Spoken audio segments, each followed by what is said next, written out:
Voice clear അല്ലേ?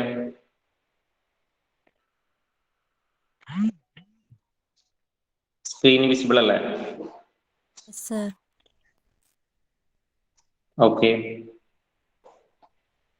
നമുക്ക് class start ചെയ്യാം. വോയിസും സ്ക്രീനൊക്കെ ക്ലിയർ ആണല്ലോ അല്ലേ? ഓക്കെ, നമ്മൾ കഴിഞ്ഞ ക്ലാസ്സിൽ ഡിസ്കസ് ചെയ്തത് ബിസിനസ് റെഗുലേഷൻസിന്റെ ഫസ്റ്റ് പാർട്ടിൽ കോൺട്രാക്ട് ആക്ട് എന്താണ്, അതിന്റെ എസെൻഷ്യൽ എലമെന്റ്സ് എന്തൊക്കെയാണെന്ന് ഡിസ്കസ് ചെയ്തു. അതിൽ ഓഫർ, അക്സെപ്റ്റൻസ്, കൺസിഡറേഷൻ എന്നീ ചാപ്റ്ററുകൾ നമ്മൾ ഡിസ്കസ് ചെയ്തതാണ്. ഇനി അടുത്തതാണ് കപ്പാസിറ്റി ഓഫ് പാർട്ടീസ്. കോൺട്രാക്ടിന്റെ എസെൻഷ്യൽ എലമെന്റിൽ ഒരു ഐറ്റമാണ് കോൺട്രാക്ട് ചെയ്യണമെങ്കിൽ കോൺട്രാക്ടിംഗ് പാർട്ടീസിന് അതിനുള്ള കപ്പാസിറ്റി വേണം. എന്താണ് കോൺട്രാക്ട് ചെയ്യാനുള്ള കപ്പാസിറ്റി? കോൺട്രാക്ട് ചെയ്യാനുള്ള കപ്പാസിറ്റി എന്ന് പറഞ്ഞാൽ അതൊന്ന് പ്രായപൂർത്തിയാവുക എന്നുള്ളതാണ്. ഏജ് ഓഫ് മെജോറിറ്റി ആവണം. പിന്നെയോ രണ്ടാമത്തത് ബുദ്ധി ഉണ്ടാവണം, സൗണ്ട് മൈൻഡ് ആയിരിക്കണം. പ്രായപൂർത്തിയും ബുദ്ധിയുള്ള എല്ലാവർക്കും കോൺട്രാക്ട് ചെയ്യാൻ പറ്റുമോ? ഇല്ല. നിയമം വിലക്കിയ ആളാവാൻ പാടില്ല. നിയമത്തിൽ പ്രത്യേകം വിലക്ക് ഏർപ്പെടുത്തിയിട്ടുള്ള ആളുകൾ, അങ്ങനത്തെ ആളുകളാവാൻ പാടില്ല. Not disqualified by any law. നിയമം പ്രത്യേകം ഡിസ്ക്വാളിഫൈ ചെയ്ത ആളുകളാവാൻ പാടില്ല. നിയമം പ്രത്യേകം ഡിസ്ക്വാളിഫൈ ചെയ്ത ആളുകൾ ആരൊക്കെ എന്നുള്ളത് നമ്മൾ പഠിക്കുന്നുണ്ട്. ഇൻസോൾവെന്റ് ആയിട്ടുള്ള ആള്, ജയിൽ പുള്ളികള്, അലീൻ എനിമി, ഇവരൊക്കെ പ്രത്യേകം ഡിസ്ക്വാളിഫൈ ചെയ്ത ആളുകളാണ്. അപ്പൊ അവരാവാൻ പാടില്ല. അതുപോലെ ബുദ്ധി ഉണ്ടാവണം, പിന്നെ പ്രായപൂർത്തിയാവണം. ഇതാണ് കോൺട്രാക്ടിന്റെ capacity. So capacity of parties എന്ന് പറയുമ്പോൾ capacity means competency of the parties to enter in to a valid contract. ഒരു കോൺട്രാക്റ്റിലേക്ക് എൻറ്റർ ചെയ്യാനുള്ള കോമ്പീറ്റൻസിയാണ് അല്ലെങ്കിൽ കപ്പാസിറ്റിയാണ്. അതെന്തൊക്കെയാണ്? Age of majority, sound mind and not disqualified by law. ഈ മൂന്ന് കാര്യങ്ങളാണ് കപ്പാസിറ്റിയിൽ വരുന്നത്. അപ്പൊ ചോദിക്കാം, who is incompetent to contract? Who is incompetent to contract? ആരാണ് കോൺട്രാക്ട് ചെയ്യാൻ കപ്പാസിറ്റി ഇല്ലാത്തത്? ഇൻകോമ്പീറ്റന്റ് എന്ന് പറഞ്ഞാൽ കോമ്പീറ്റൻസി ഇല്ലാത്ത ആൾ. കോൺട്രാക്ട് ചെയ്യാൻ പറ്റാത്ത ആളുകൾ ആരൊക്കെയാണ്? അപ്പൊ ആരൊക്കെയാ പറയാ? പ്രായപൂർത്തിയാവാത്ത ആള്, അയാളെ പറയുന്ന പേരെന്താ? മൈനർ. പ്രായപൂർത്തിയാവാത്ത ആള് മൈനർ. ബുദ്ധി ഇല്ലാത്ത ആള്, സൗണ്ട് മൈൻഡ് അല്ലാത്ത ആള്, persons of unsound mind. Then നിയമം പ്രത്യേകം വിലക്കിയ ആളുകൾ, persons disqualified by any law. അപ്പൊ ഈ മൂന്ന് ആളുകൾ കോൺട്രാക്ട് ചെയ്യാനുള്ള കപ്പാസിറ്റി ഇല്ലാത്ത ആളുകളാണ്, persons of incompetent to contract. Okay, ഇനി ഇവരെ മൂന്ന് പേരെ കുറിച്ചാണ് നമുക്ക് ഈ ചാപ്റ്ററിൽ പഠിക്കാനുള്ളത്. ഒന്ന് minor. Who is A minor? സാധാരണ എക്സാമിന് ചോദിക്കുന്ന ക്വസ്റ്റ്യൻ ആണ്, ഷോർട്ട് ആൻസർ ആയിട്ട് ഉള്ള ക്വസ്റ്റ്യൻ. മൈനർ ആരാന്ന് ചോദിച്ചാൽ നിങ്ങൾക്ക് എല്ലാവർക്കും എഴുതാൻ പറ്റൂ അല്ലെ? മൈനർ എന്ന് പറഞ്ഞാൽ is a person who is below 18 years old. 18 വയസ്സിന്റെ താഴെയുള്ള ആളെയാണ് മൈനർ എന്ന് പറയാം.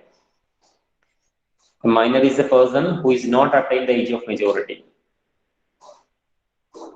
എന്നാൽ മൈനറുമായിട്ടുള്ള കോൺട്രാക്റ്റിനെ കുറിച്ചൊക്കെ നമ്മൾ പഠിച്ചു. കോൺട്രാക്ട് വോയിഡ് ആണെന്ന് പഠിച്ചു അല്ലെ? മൈനറുമായിട്ടുള്ള കോൺട്രാക്ട് വോയിഡ് ആണ്, കാരണം മൈനർക്ക് കോൺട്രാക്ടിങ് കപ്പാസിറ്റി ഇല്ല. പക്ഷേ മൈനർ പ്രായപൂർത്തിയാവാത്ത ആളായതുകൊണ്ട് മൈനറെ സംരക്ഷിക്കാൻ വേണ്ടി ഇന്ത്യയിൽ ഒരുപാട് നിയമങ്ങളുണ്ട്. മൈനറുമായിട്ട് എന്തെങ്കിലും കരാറുണ്ടായിട്ടുണ്ടെങ്കിൽ അതുമൂലം അവന്റെ പ്രായപൂർത്തിയാവാത്ത ഒരാളെ, ബുദ്ധി വളർച്ച എത്താത്ത പ്രായപൂർത്തിയാവാത്ത ഒരാളെ ദുരുപയോഗം ചെയ്യാതിരിക്കാൻ വേണ്ടിയിട്ട്, മൈനറെ സംരക്ഷിക്കാൻ വേണ്ടിയിട്ട് ഒരുപാട് നിയമങ്ങളുണ്ട്. അങ്ങനെ ഒരു കോൺട്രാക്ട് ചെയ്തിട്ടുണ്ടെങ്കിൽ എന്തെങ്കിലും ബെനിഫിറ്റ് മൈനർക്ക് ഉണ്ടെങ്കിൽ ആ ബെനിഫിറ്റിനുള്ള റൈറ്റ് മൈനർക്ക് ഉണ്ട്. പക്ഷെ മൈനർക്ക് എന്തില്ല? ഒബ്ലിഗേഷൻ ഇല്ല. മൈനർക്ക് ഉത്തരവാദിത്വമില്ല, പക്ഷെ മൈനർക്ക് റൈറ്റ് ഉണ്ട്. അതാണ് മൈനറുമായിട്ടുള്ള കോൺട്രാക്റ്റിന്റെ പ്രത്യേകത. അപ്പൊ നമുക്ക് നോക്കാം എന്തൊക്കെയാണ് മൈനറുമായിട്ടുള്ള കോൺട്രാക്റ്റിന്റെ ഫീച്ചേഴ്സ്. എക്സാമിന് ചോദിക്കുന്ന ഒരു ക്വസ്റ്റ്യൻ ആണ്, what are the features of or what are the special features of a contract with a minor? ഒരു മൈനറുമായിട്ടുള്ള കോൺട്രാക്റ്റിന്റെ പ്രത്യേകതകൾ എന്തൊക്കെയാണ്? അല്ലെങ്കിൽ effects of agreement with minor. മൈനറുമായിട്ടുള്ള അഗ്രിമെന്റിന്റെ ഇഫക്റ്റ് എന്തൊക്കെയാണ്? ഒന്നാമത്തെ point, void ab initio. Void ab initio എന്താ നമ്മൾ പറഞ്ഞിട്ടുണ്ട്, ഇന്നലത്തെ ക്ലാസ്സിൽ പറഞ്ഞതാണ് അല്ലെ? ഓർമ്മയുണ്ടോ നിങ്ങൾക്ക്? എന്താ വോയിഡ് എബ് ഇനിഷ്യോ? എന്താ വോയിഡ് എബ് ഇനിഷ്യോ? എക്സാമ്പിൾ ചോദിക്കുകയാണ് ഡിഫൈൻ വോയിഡ് അബ് ഇനിഷ്യോ. എന്താ എഴുതാ? വോയിഡ് അബ് ഇനിഷ്യോ എന്ന് പറഞ്ഞാൽ എന്താണ്? ഓർമ്മയില്ലടാ? തുടക്കത്തിലെ കോൺട്രാക്ട് വോയിഡ്. തുടക്കത്തിലെ കോൺട്രാക്ട് വോയിഡ് ആണ്. അതാണ് void ab ഇനിഷ്യോ. Void from the beginning ആണ് അല്ലെ? ഫ്രം ദ ബിഗിനിങ്, തുടക്കം മുതലേ വോയിഡ് ആയിട്ടുള്ളതിനാണ് നമ്മൾ വോയിഡ് അബ് ഇനിഷ്യോ എന്ന് പറയാം. ദെൻ അതാണ് ഒന്നാമത്തെ features, void ab initio. Agreement with minor is void ab initio. It is void from the beginning itself. തുടക്കം മുതലേ വോയിഡ് ആണ്. അടുത്തതാണ് minor can be promisee or beneficiary. രണ്ടാമത്തെ പോയിന്റ്, മൈനർക്ക് ഒരു പ്രോമിസി ആവാം അല്ലെങ്കിൽ ബെനിഫിഷ്യറി ആവാം. നമ്മൾ പറഞ്ഞു മൈനറുമായിട്ടുള്ള എഗ്രിമെന്റില് മൈനർക്ക് എന്തെങ്കിലും ബെനിഫിറ്റ് ഉണ്ടെങ്കിൽ അതിനുള്ള റൈറ്റ് അയാൾക്കുണ്ട്, പക്ഷെ അയാൾക്ക് ഉത്തരവാദിത്വമില്ല. അതുകൊണ്ട് തന്നെ മൈനറുമായിട്ട് ഒരാൾ എഗ്രിമെന്റ് ഉണ്ടാക്കിയിട്ടുണ്ട്, മൈനർക്ക് ബെനിഫിറ്റ് കിട്ടാനുണ്ടെങ്കിൽ അത് വാങ്ങാനുള്ള അധികാരം അയാൾക്കുണ്ട്. He can be a beneficiary and he can be a promisee. Promisee എന്ന് പറഞ്ഞാൽ അയാൾക്ക് പ്രോമിസ് ചെയ്യപ്പെട്ടിട്ടുണ്ട്, മറ്റൊരാൾ അയാളോട് പ്രോമിസ് ചെയ്തിട്ടുണ്ട്. അപ്പൊ അതിന് വേണ്ടിയിട്ട് അയാൾക്ക് വാദിക്കാം. ആ കോൺട്രാക്ട് വോയിഡ് ആണെങ്കിൽ പോലും മൈനറോട് ഒരാൾ ഒരു പ്രോമിസ് നൽകിയിട്ടുണ്ടെങ്കിൽ ആ പ്രോമിസ് പാലിച്ചേ പറ്റൂ. പക്ഷെ മൈനർ തിരിച്ച് അങ്ങോട്ട് പ്രോമിസ് നൽകിയിട്ടുണ്ടെങ്കിൽ അത് പാലിക്കണമെന്ന് മൈനർക്ക് നിർബന്ധമില്ല നിയമപരമായിട്ട്. So minor can be a promisee or beneficiary. Okay, then no ratification. Minor contract ratification possible അല്ല. എന്താ റാറ്റിഫിക്കേഷൻ എന്ന് പറഞ്ഞാല്?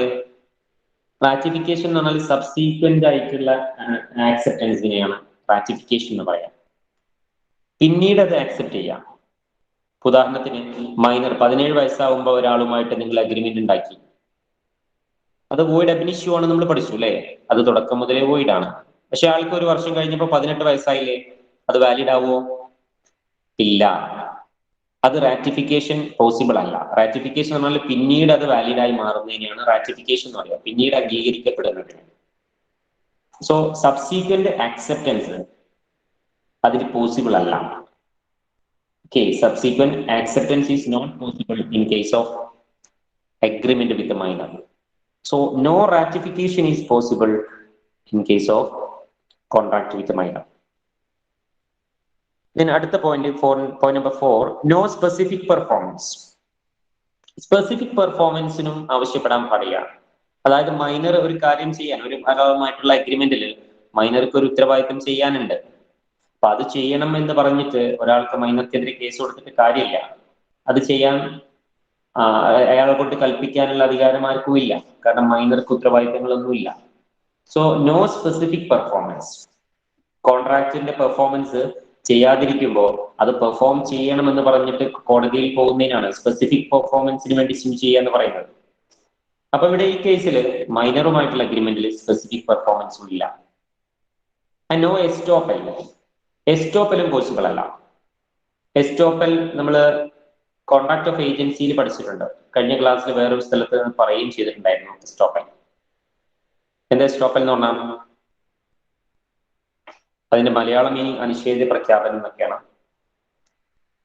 അതായത് നമ്മൾ പറഞ്ഞു, ഇപ്പൊ ഞാനും എൻ്റെ ഒരു സുഹൃത്തും കൂടെ ഒരു സ്ഥലത്ത് ഇങ്ങനെ ഇരിക്കുമ്പോൾ മൂന്നാമതൊരാൾ, പുറത്തുനിന്ന് ഒരാൾ വന്നു. ഓക്കെ, പുറത്തുനിന്ന് ഒരാൾ വന്നു. ഞാൻ എൻ്റെ സുഹൃത്തിന്റെ വാഹനത്തിന്മേൽ കയറി ഇരിക്കുകയാണ്, ബൈക്കാണെന്ന് കരുതാം. എൻ്റെ സുഹൃത്തിന്റെ വാഹനത്തിന്മേൽ കയറി ഇരിക്കുകയാണ്. എൻ്റെ സുഹൃത്ത് എൻ്റെ അടുത്ത് തന്നെ ഉണ്ട്. അപ്പൊ മൂന്നാമതൊരാൾ വന്നപ്പോ അയാൾ ചോദിച്ചു, ഈ വണ്ടി വിൽക്കാനുള്ളതാണോ എന്ന് ചോദിച്ചു. അപ്പൊ ഞാൻ പറഞ്ഞു, അതെ വിൽക്കാനുള്ളതാണ്, എനിക്ക് വേണമെന്ന് ചോദിച്ചു. അങ്ങനെ അവിടെ വെച്ചിട്ട് അഗ്രിമെന്റ് ഉണ്ടാക്കി, ഇത്ര രൂപയ്ക്കാണെങ്കിൽ വാങ്ങാൻ ഞാൻ തയ്യാറാണെന്ന് അവൻ പറഞ്ഞു. അത് ഞാൻ കൊടുക്കുകയും ചെയ്തു. അവൻ്റെ അടുത്ത് നിന്ന് ക്യാഷ് വാങ്ങി. ഞാൻ പറഞ്ഞു, വണ്ടി ഇന്ന് തരില്ല, നാളെ അല്ലെങ്കിൽ മറ്റന്നാൾ തരാമെന്നാണ് പറഞ്ഞിട്ടുള്ളത്. ഓക്കെ, ശരിക്കും വണ്ടി എന്റേതല്ല. ആരുടെയാണ്? എൻ്റെ സുഹൃത്തിൻ്റെതാണ്. സുഹൃത്തിൻ്റെ അടുത്ത് തന്നെ ഇരിക്കുന്നുണ്ട്. അവനത് റിജക്റ്റ് ചെയ്തില്ല. അവനറിയാം അത് അവന്റെ വണ്ടിയാണ്, ഞാൻ വെറുതെ പറയുകയാണെന്നുള്ളതൊക്കെ അവനറിയാം. പക്ഷെ അവൻ മിണ്ടാതിരുന്നു. പക്ഷെ അവൻ മിണ്ടാതിരുന്നെങ്കിലും ആ എഗ്രിമെന്റ് അവൻ ചെയ്തതിന് തുല്യമായിരിക്കും. അതിന്റെ ഉത്തരവാദിത്വം അവന് വരും. കാരണം അവന്റെ മുന്നിൽ വെച്ച് അവന്റെ വാഹനം ഞാൻ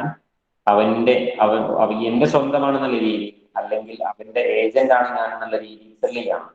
അപ്പൊ ഈ തേർഡ് പാർട്ടി വിചാരിച്ചിട്ടുള്ളത് ഒന്നുകിൽ ഇത് എന്റെ സ്വന്തം വണ്ടിയാണ്, അല്ലെങ്കിൽ അവന്റെ എന്റെ സുഹൃത്തിന്റെ വണ്ടിയാണ്, അതിന്റെ വിൽക്കാനുള്ള പൂർണ്ണ അധികാരവും എന്നിൽ ഏൽപ്പിച്ചിട്ടുണ്ടെന്നാണ് അയാൾ വിശ്വസിച്ചിട്ടുള്ളത്.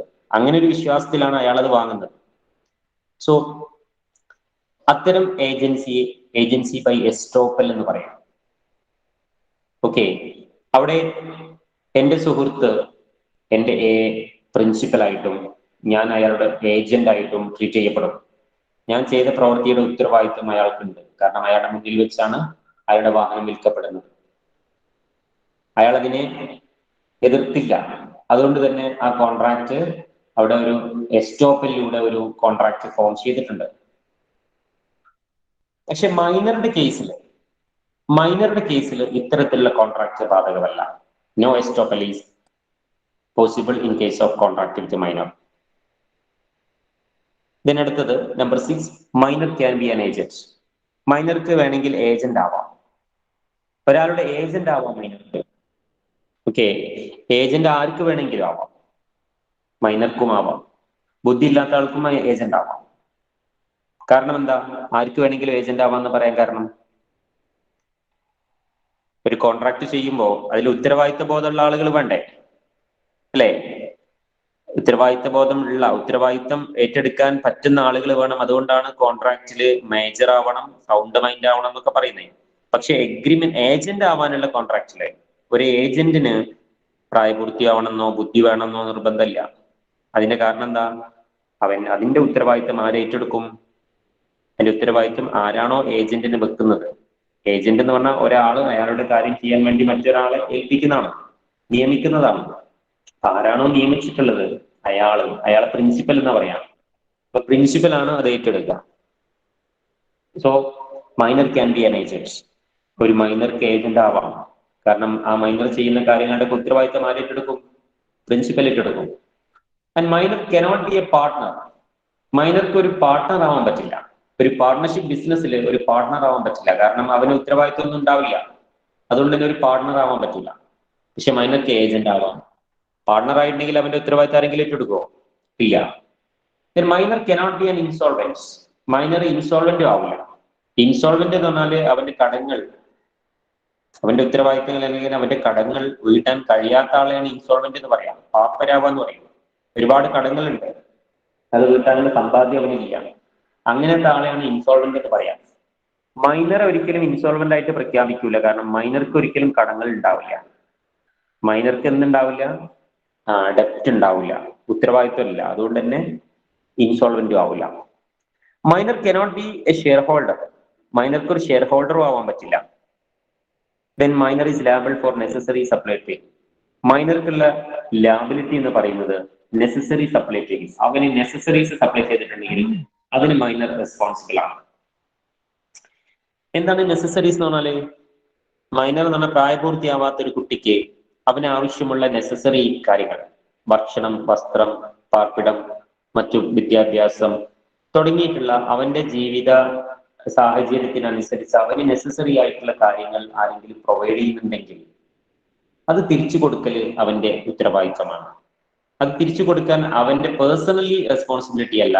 അവന്റെ പ്രോപ്പർട്ടി ഉണ്ടെങ്കിൽ, അവന്റെ പേരിൽ പ്രോപ്പർട്ടി ഉണ്ടെങ്കിൽ ആ പ്രോപ്പർട്ടി മേൽ അത് ചാർജ് ചെയ്യപ്പെടും. ഉദാഹരണത്തിന് ഒരു മൈനർ ആയിട്ടുള്ള ഒരു കുട്ടി, അവന്റെ സ്വന്തമായിട്ട് അവന് പ്രോപ്പർട്ടി ഒക്കെ ഉണ്ട്. ആ പ്രോപ്പർട്ടി മേലാണ് അതിന്റെ ചാർജ് വരിക. അവന് സംരക്ഷിക്കുന്നത് മറ്റൊരാളാണ്.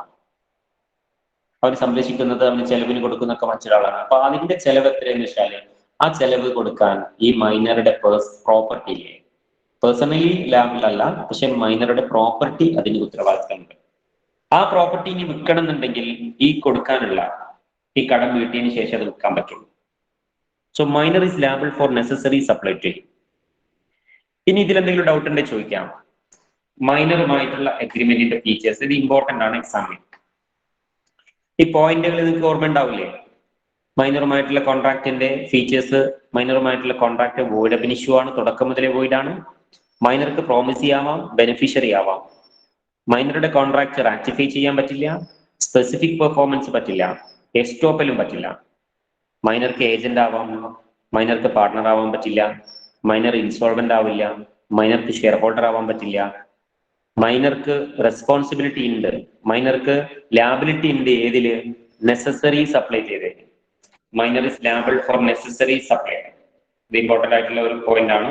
നെസസറി സപ്ലൈ ചെയ്തതിന് മൈനർ റെസ്പോൺസിബിൾ ആണ്. So special features of contract with minor clear അല്ലേ? ഇനി അടുത്തത് അൺസൗണ്ട് മൈൻഡ് ആണ്. നമ്മൾ പറഞ്ഞു കോൺട്രാക്ടിന്റെ കപ്പാസിറ്റി ഇല്ലാത്ത ആളുകളാണ് നമ്മൾ ഡിസ്കസ് ചെയ്യുന്നത്. ഒന്ന് മൈനർ, രണ്ട് അൺസൗണ്ട് മൈൻഡ്. അൺസൗണ്ട് മൈൻഡ് എന്നാൽ വിവേക ബുദ്ധി ഇല്ലാത്ത ആളുകളാണ് അൺസൗണ്ട് മൈൻഡ്. അൺസൗണ്ട് മൈൻഡിനെ നിങ്ങൾക്ക് എങ്ങനെയാണെന്ന് വെച്ചാൽ ഡിഫൈൻ ചെയ്യാം. അത് പെർമനന്റ് അല്ലെങ്കിൽ ടെമ്പററി മെന്റൽ ഡി അറേഞ്ച്മെന്റ് ആവാം. ഓക്കെ, മെന്റലി ആയിട്ടുള്ള, പെർമനന്റ് ആയിട്ടുള്ള അല്ലെങ്കിൽ ടെമ്പററി ആയിട്ടുള്ള പ്രശ്നങ്ങളാവാം. അത് പല കാരണങ്ങളെ കൊണ്ടുണ്ടാവാം. അൺസൗണ്ട് മൈൻഡ് മൈൻഡിൽ വരുന്നത്, അൺസൗണ്ട് മൈൻഡ് എന്ന് പറഞ്ഞാൽ അതിൽ വരുന്നത് idiots, lunatics, drunken person are considered to be persons of unsound mind. Unsound മൈൻഡിനെ നമുക്ക് ക്ലാസിഫൈ ചെയ്യുകയാണെങ്കിൽ ഒന്ന് ഇഡിയറ്റ്സ് ആണ്. ഇഡിയറ്റ്സ് എന്ന് പറഞ്ഞാൽ ജന്മന അവർക്ക് ബുദ്ധിയില്ല, അവര് വിഡ്ഢികളാണ്, ഇഡിയറ്റ്സ്. അവർക്ക് അവരുടെ മെന്റൽ പവർ കംപ്ലീറ്റ്ലി ലോസ്റ്റ് ആണ്. Okay, and who is incapable of forming a rational judgement. സ്വന്തമായ തീരുമാനങ്ങളൊന്നും, യുക്തിപരമായ തീരുമാനങ്ങൾ എടുക്കാനൊന്നും കഴിവില്ലാത്ത ഒരാളാണ് ഇഡിയറ്റ്. അവരുടെ പെർമനന്റ് ആയിട്ട് അങ്ങനെ തന്നെയാണ്. അവര് നോർമൽ അവസ്ഥയിലേക്ക് വരാറില്ല. പെർമനന്റ് ആയിട്ട് അവർക്ക് ബുദ്ധിപരമായിട്ട് സ്വന്തമായി തീരുമാനം എടുക്കാനുള്ള കപ്പാസിറ്റി ഇല്ല. അത്തരം ആളുകളാണ് ഇഡിയറ്റ്സ്.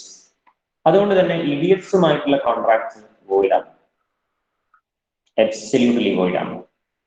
രണ്ടാമത്തെ കാറ്റഗറിയാണ് ലുനാറ്റിക്. ലുനാറ്റിക് എന്ന് പറഞ്ഞാല് അവർക്ക് ചില സമയത്ത് അവര് നോർമലാവും, ചില സമയത്ത് അബ്നോർമലാവും. അങ്ങനത്തെ ആളുകളാണ് ലുനാറ്റിക്. മാനസിക രോഗമൊക്കെ പറയല്ലേ, ചില സമയത്ത് നോർമൽ ആയിരിക്കും, ചില സമയത്ത് അവര് സ്റ്റേഷൻ പോകും. അത്തരത്തിലുള്ള ആളുകളാണ് lunatic. A person whose mental power are deranged due to some mental strain is called a lunatic. സാധാരണ ഇങ്ങനെ ഉണ്ടാവല് എന്തെങ്കിലും മെന്റൽ ആയിട്ടുള്ള എന്തെങ്കിലും ഷോക്ക് ഒക്കെ ഉണ്ടാവുന്നു, അങ്ങനെ എന്തെങ്കിലും മാനസികമായ സമ്മർദ്ദങ്ങളൊക്കെ ഉണ്ടാവുമ്പോൾ, അല്ലെങ്കിൽ ശക്തമായ എന്തെങ്കിലും ഷോക്ക് ന്യൂസുകളൊക്കെ കേൾക്കുമ്പോൾ ഒക്കെ ഉണ്ടാവുന്ന ഒരു അസുഖമാണ്. അത് ചിലപ്പോൾ കുറച്ച് കഴിയുമ്പോൾ ശരിയാവും. It is not permanent. അത് പെർമനന്റ് അല്ല, അത് ചികിത്സിച്ചാൽ ഭേദമാകുന്നതാണ്. എന്നാലും ചില സമയത്ത് അവർക്ക് ഇടയ്ക്ക് അങ്ങനെ ഉണ്ടാവും. Lunatics will be of sound mind in some intervals. ചില ഇന്റർവെല്ലിൽ അവര് സൗണ്ട് മൈൻഡ് ആയിരിക്കും. And such intervals are called lucid intervals. ആ ഇന്റർവെല്ലിനെ പറയുന്ന പേരാണ് lucid interval. Okay, lucid interval എന്ന് പറഞ്ഞാൽ എന്താണ്? ഈ ലുനാറ്റിക്സിന് ബുദ്ധി വരുന്ന സമയമല്ലേ, ആ സമയമാണ് ലൂസിഡ് ഇന്റർവെൽ. സോ ഈ ലൂസിഡ് ഇന്റർവെൽസിൽ അവരുമായിട്ടുള്ള കോൺട്രാക്ട് വാലിഡ് ആണ്, അല്ലാത്ത സമയത്ത് അവരുമായിട്ടുള്ള കോൺട്രാക്ട് വോയിഡ് ആണ്. അപ്പൊ ആള് ലൂസിഡ് ഇന്റർവെൽ ആണോ എന്ന് തെളിയിക്കപ്പെടണം. അത് കോടതിയിൽ നമുക്ക് തെളിയിക്കപ്പെടാൻ പറ്റും. ലൂസിഡ് ഇന്റർവെൽ സമയമാണ് എന്നുള്ളത് മെഡിക്കൽ പ്രൂഫ് ഒക്കെ വെച്ചിട്ട് തെളിയിക്കപ്പെടാൻ പറ്റണം, ഇങ്ങനെ കേസൊക്കെ വരികയാണെന്നുണ്ടെങ്കിൽ. സോ നമ്മൾ ഡിസ്കസ് ചെയ്യുന്നത് അൺസൗണ്ട് മൈൻഡിന്റെ കാറ്റഗറിയിൽ ഒന്ന് ഇഡിയറ്റ് ആണ്. ഇഡിയറ്റ് എന്ന് പറയുമ്പോൾ കംപ്ലീറ്റ്ലി അവർക്ക് ബുദ്ധി ഇല്ലാത്ത ആളുകളാണ്. ലുനാറ്റിക് എന്ന് പറഞ്ഞാൽ അവരുടെ ചില സമയത്ത് നോർമൽ ആവും, ചില സമയത്ത് അബ്നോർമൽ ആവും. അങ്ങനെ നോർമൽ ആവുന്ന സമയത്താണ് നമ്മൾ ലൂസിഡ് ഇന്റർവെൽ എന്ന് പറയാം. ആ സമയത്തുള്ള കോൺട്രാക്ട് വാലിഡ് ആണ്, അല്ലാത്ത സമയത്തുള്ള കോൺട്രാക്ട് വോയിഡ് ആണ്. ദെൻ അടുത്താണ് ഡ്രങ്കൺ, കുടിയന്മാര്. ഡ്രങ്കൺ എന്ന് പറയുമ്പോൾ അത് മദ്യം, മറ്റു മയക്കുമരുന്നുകളൊക്കെ ആവാം. ലഹരി ഉപയോഗിച്ചിട്ട് അവരുടെ നോർമൽ സ്വന്തമായിട്ട് ബുദ്ധിപരമായ തീരുമാനം എടുക്കാനുള്ള കപ്പാസിറ്റി നഷ്ടപ്പെടുന്ന ഒരു ഇൻടോക്സിക്കേറ്റഡ് ആയിട്ടുള്ള അവസ്ഥ, ഒരു ലഹരിക്ക് അടിമപ്പെട്ടുള്ള അവസ്ഥ, ആ ഒരു അവസരത്തിൽ അവരുമായിട്ടുള്ള കോൺട്രാക്ട് വാലിഡ് അല്ല. Okay, so drunken person unsound mind പേഴ്സണിൽ വരുന്നതാണ്. ഇതിലെന്ത് ഡൗട്ട് ഉണ്ടോ? അപ്പൊ അതുകൊണ്ട് തന്നെ കുടിയന്മാരൊക്കെ ആയിട്ടുള്ള കോൺട്രാക്ട് അവരാ പിന്നെ കുടിച്ച് മസ്തായിട്ടുള്ള സമയത്താണ് കോൺട്രാക്ട് എന്ന് തെളിയിക്കപ്പെട്ടാൽ ആ കോൺട്രാക്ടിന് വാലിഡിറ്റി ഉണ്ടാവില്ല. then അടുത്തതാണ് ഈ പേഴ്സൺസ് ഡിസ്ക്വാളിഫൈഡ് ബൈ ലോ. നമ്മൾ പറഞ്ഞു 3 കാറ്റഗറിയാണ് അൺസൗണ്ട് മൈൻഡിൽ വരുന്നത്. 1 minor, 2 persons of unsound mind, 3 persons disqualified by any law. അതിൽ വരുന്നതാണ് persons disqualified by any law. നിയമം പ്രത്യേകം വിലക്കിയ ആളുകളാണ്. നിയമം കോൺട്രാക്ട് ചെയ്യുന്നതെന്ന് പ്രത്യേകം വിലക്കിയിട്ട ആളുകൾ ആരൊക്കെയാണ്? ഒന്ന് foreign sovereign ambassadors. Foreign ambassadors ഉണ്ടാവും. ഈ അംബാസിഡേഴ്സ് മീൻസ് നമ്മളൊരു രാജ്യത്തിന്റെ റെപ്രസെന്റേറ്റീവ് ആയിട്ട് മറ്റു രാജ്യങ്ങളിലുള്ള ആളുകളില്ലേ? ഇപ്പൊ ഇന്ത്യയിൽ മറ്റു രാജ്യങ്ങളുടെ റെപ്രസെന്റേറ്റീവ് ആയിട്ടുള്ള ആളുകളൊക്കെ ഉണ്ടാവും. അപ്പൊ അവരുമായിട്ടുള്ള ഒരു കോൺട്രാക്ട് ഇവിടുത്തെ ആളുകൾക്ക് അതിന് പ്രത്യേകം വിലക്ക്, അതിന് പ്രത്യേകം പെർമിഷൻ ഒക്കെ വേണം. They can and B SUD in India. അവർക്ക് ഇന്ത്യയിലുള്ള ആളുകൾക്കെതിരെ കേസ് കൊടുക്കാൻ പറ്റും, പക്ഷെ അവർക്കെതിരെ അവർക്കൊരു പ്രൊട്ടക്ഷൻ കൊടുക്കുന്നുണ്ട് ഇവിടെ രാജ്യത്ത്. അപ്പൊ അവർക്കെതിരെ നമുക്ക് വെറുതെ കേസ് കൊടുക്കാൻ പറ്റില്ല. And with the condition that for suing against them previous sanction of central government must be obtained. അവർക്കെതിരെ കേസ് കൊടുക്കുന്നുണ്ടെങ്കിൽ സെൻട്രൽ ഗവൺമെന്റിന്റെ പ്രത്യേക പെർമിഷൻ ഒക്കെ വേണം. സോ പ്രത്യേകം ഡിസ്ക്വാളിഫൈ ചെയ്ത ഒരു പാർട്ടിയാണ് foreign sovereign and ambassadors. Number 2 alien enemy. Alien enemy എന്ന് പറഞ്ഞാൽ എന്താണ്? അലീൻ എനിമി എന്ന് പറഞ്ഞാൽ ഇവിടെ വിദേശ ശത്രുവാണ്.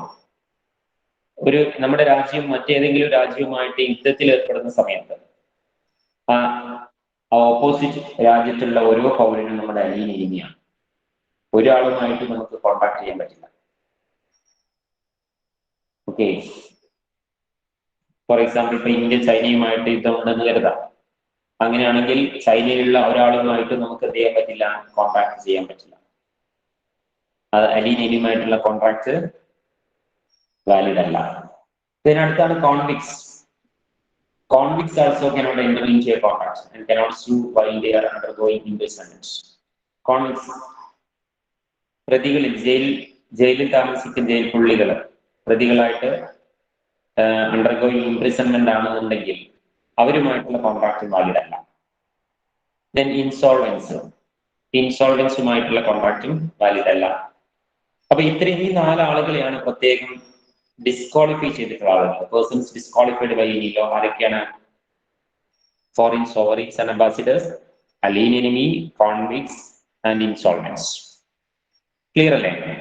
അപ്പൊ ഈ ചാപ്റ്ററിൽ നമ്മൾ ഡിസ്കസ് ചെയ്തത് കപ്പാസിറ്റി ഓഫ് പാർട്ടീസ് എന്നുള്ള ചാപ്റ്റർ ഡിസ്കസ് ചെയ്തത് കോൺട്രാക്ട് ചെയ്യാനുള്ള കപ്പാസിറ്റി 3 കാര്യങ്ങളാണ്. ഒന്ന് മെജോറിറ്റി, ഏജ് ഓഫ് മെജോറിറ്റി ഉണ്ടാവണം, മീൻസ് മേജർ ആവണം, പ്രായപൂർത്തി ആവണം. 2 ബുദ്ധി ഉണ്ടാവണം, സൗണ്ട് മൈൻഡ് ആവണം. 3 disqualified, not disqualified by law ആവാം, നിയമം പ്രത്യേകം വിലക്കിയ ആളുകളാവാൻ പാടില്ല. അപ്പൊ ഈ 3 കണ്ടീഷൻസ് ആണ് നമ്മൾ എക്സ്പ്ലെയിൻ ചെയ്തത്. ആരാണ് മേജർ അല്ലാത്ത ആളെ നമ്മൾ മൈനർ എന്നാ പറയാം. മൈനറുമായിട്ടുള്ള കോൺട്രാക്ടിന്റെ സ്പെഷ്യൽ ഫീച്ചേഴ്സ് എന്തൊക്കെയാണെന്ന് പറഞ്ഞു. അൺസൗണ്ട് മൈൻഡ് പേഴ്സൺസ് ആരൊക്കെയാണ്? അൺസൗണ്ട് മൈൻഡ് പേഴ്സൺസ് എന്ന് പറഞ്ഞാൽ ഇഡിയറ്റ് ആവാം, ലുനാറ്റിക് ആവാം, ഡ്രങ്കൺ ഓർ ഇൻടോക്സിക്കേറ്റഡ് പേഴ്സൺസ് ആവാം. ദെൻ പിന്നെ നമ്മൾ ഡിസ്കസ് ചെയ്തത് പേഴ്സൺസ് ഡിസ്ക്വാളിഫൈഡ് ബൈ ലോ. അതിൽ foreign sovereign, alien enemy and convicts and insolvents. എന്തെങ്കിലും ഡൗട്ട് ഉണ്ടോ?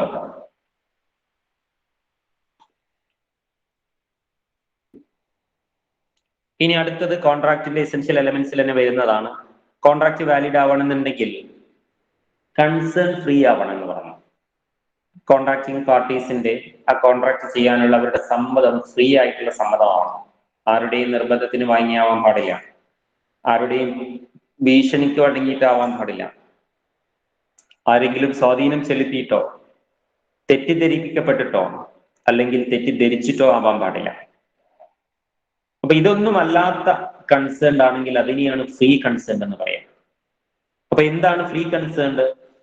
A consent is said to be free only when it is not received by coercion, undue influence, fraud, misrepresentation and mistake. ഈ 5 രീതിയിൽ അല്ലാതെയുള്ള സമ്മതമാണ് free. അപ്പൊ ഒരാളുടെ സമ്മതം, contract ചെയ്യാനുള്ള സമ്മതം ഫ്രീ ആണെന്ന് പറയണമെങ്കിൽ ഈ 5 രീതിയിൽ അല്ലാതെയുള്ള സമ്മതമാണ്. ഈ 5 രീതിയും നിഷിദ്ധമായിട്ടുള്ളതാണ്. ഈ രീതിയിലുള്ള സമ്മതമാണെങ്കിൽ ആ കോൺട്രാക്ട് വാലിഡ് അല്ല. ഇതിൽ പറഞ്ഞ ആദ്യത്തെ 4 കോൺട്രാക്റ്റുകളും coercion, undue influence, fraud, misrepresentation. ഇത് നാലും ആ കോൺട്രാക്ട് വോയിഡബിൾ ആവും. മിസ്റ്റേക്ക് കൊണ്ട് ആ കോൺട്രാക്ട് വോയിഡും ആവും. ഓക്കെ, അത് പ്രത്യേകം ഓർത്തു വെക്കുക. ഇന്നലെ നമ്മൾ പറഞ്ഞതാണ്. Okay, in the first 4 cases the concern but the consent is not free, but the contract is voidable. In the last case, mistake, there is no identity of mind and the concern and the contract is void ab initio. Mistake in the case ആണെങ്കിൽ അവിടെ identity ഇല്ല, അതുകൊണ്ട് contract void ആണ്. എന്നാൽ ആദ്യത്തെ 4 കേസിലും contract voidable ആണ്. Voidable എന്ന് പറഞ്ഞാൽ ഒരാൾക്ക് വേണമെങ്കിൽ ആ കോൺട്രാക്ട് വോയിഡ് ആക്കാം. കാരണം അയാളുടെ സമ്മതം ഫ്രീ അല്ല, അയാളെ ഭീഷണിപ്പെടുത്തിയതാണ്, അയാളെ ചതിച്ചതാണ്, അയാളെ തെറ്റിദ്ധരിപ്പിച്ചതാണ്. അങ്ങനെയാണെങ്കിൽ അയാൾക്ക് ആ കോൺട്രാക്റ്റിനെ ക്യാൻസൽ ചെയ്യാം, കോടതിയെ സമീപിക്കാം. അത്തരം കോൺട്രാക്റ്റിനെയാണ് വോയിഡബിൾ കോൺട്രാക്ട് എന്ന് പറയുന്നത്. സോ ഇവിടെ ഫ്രീ കൺസേൺ ആണ് നമ്മൾ ഡിസ്കസ് ചെയ്യുന്നത്. Free consent means a consent is said to be free only when it is not received by coercion, undue influence, fraud, misrepresentation and mistake. ഇനി ഓരോന്നും എക്സ്പ്ലെയിൻ ചെയ്യാണ്. എന്താണ് കൊയേഷൻ? കൊയേഷൻ എന്ന് പറഞ്ഞാൽ ത്രട്ടണിംഗ് ആണ്, ഭീഷണിപ്പെടുത്തലാണ്. Okay, coercion is a threat or force used by one party against another. ഒരാൾ മറ്റൊരാളെ ഭീഷണിപ്പെടുത്തലാണ്. For compelling him to enter into an agreement. ഒരു അഗ്രിമെന്റിലേക്ക് നിർബന്ധിക്കാൻ വേണ്ടിയിട്ട്, ഒരു കോൺട്രാക്ട് ചെയ്യാൻ വേണ്ടിയിട്ട് ഒരാളെ ഭീഷണിപ്പെടുത്തലാണ് കൊയേഷൻ എന്ന് പറയുന്നത്. അതിനെ ഡിഫൈൻ ചെയ്യുന്നത് എങ്ങനെയാ നോക്കിയേ. കോൺട്രാക്ട് ആക്ടിൽ കൊയേഷനെ ഡിഫൈൻ ചെയ്യുന്നത് section 15 defines coercion as the committing or threatening to commit any act forbidden by Indian Penal Code. Indian penal കോഡിൽ വിലക്കിയിട്ടുള്ള, ഫോർബിഡൻ ചെയ്തിട്ടുള്ള, ഇന്ത്യൻ പീനൽ കോഡിൽ വിലക്കിയിട്ടുള്ള ഒരു കാര്യം ചെയ്യുകയോ ചെയ്യുമെന്ന് ഭീഷണിപ്പെടുത്തുകയോ ചെയ്യുന്നതാണ് coercion. Or unlawful detaining or threatening to detain any property.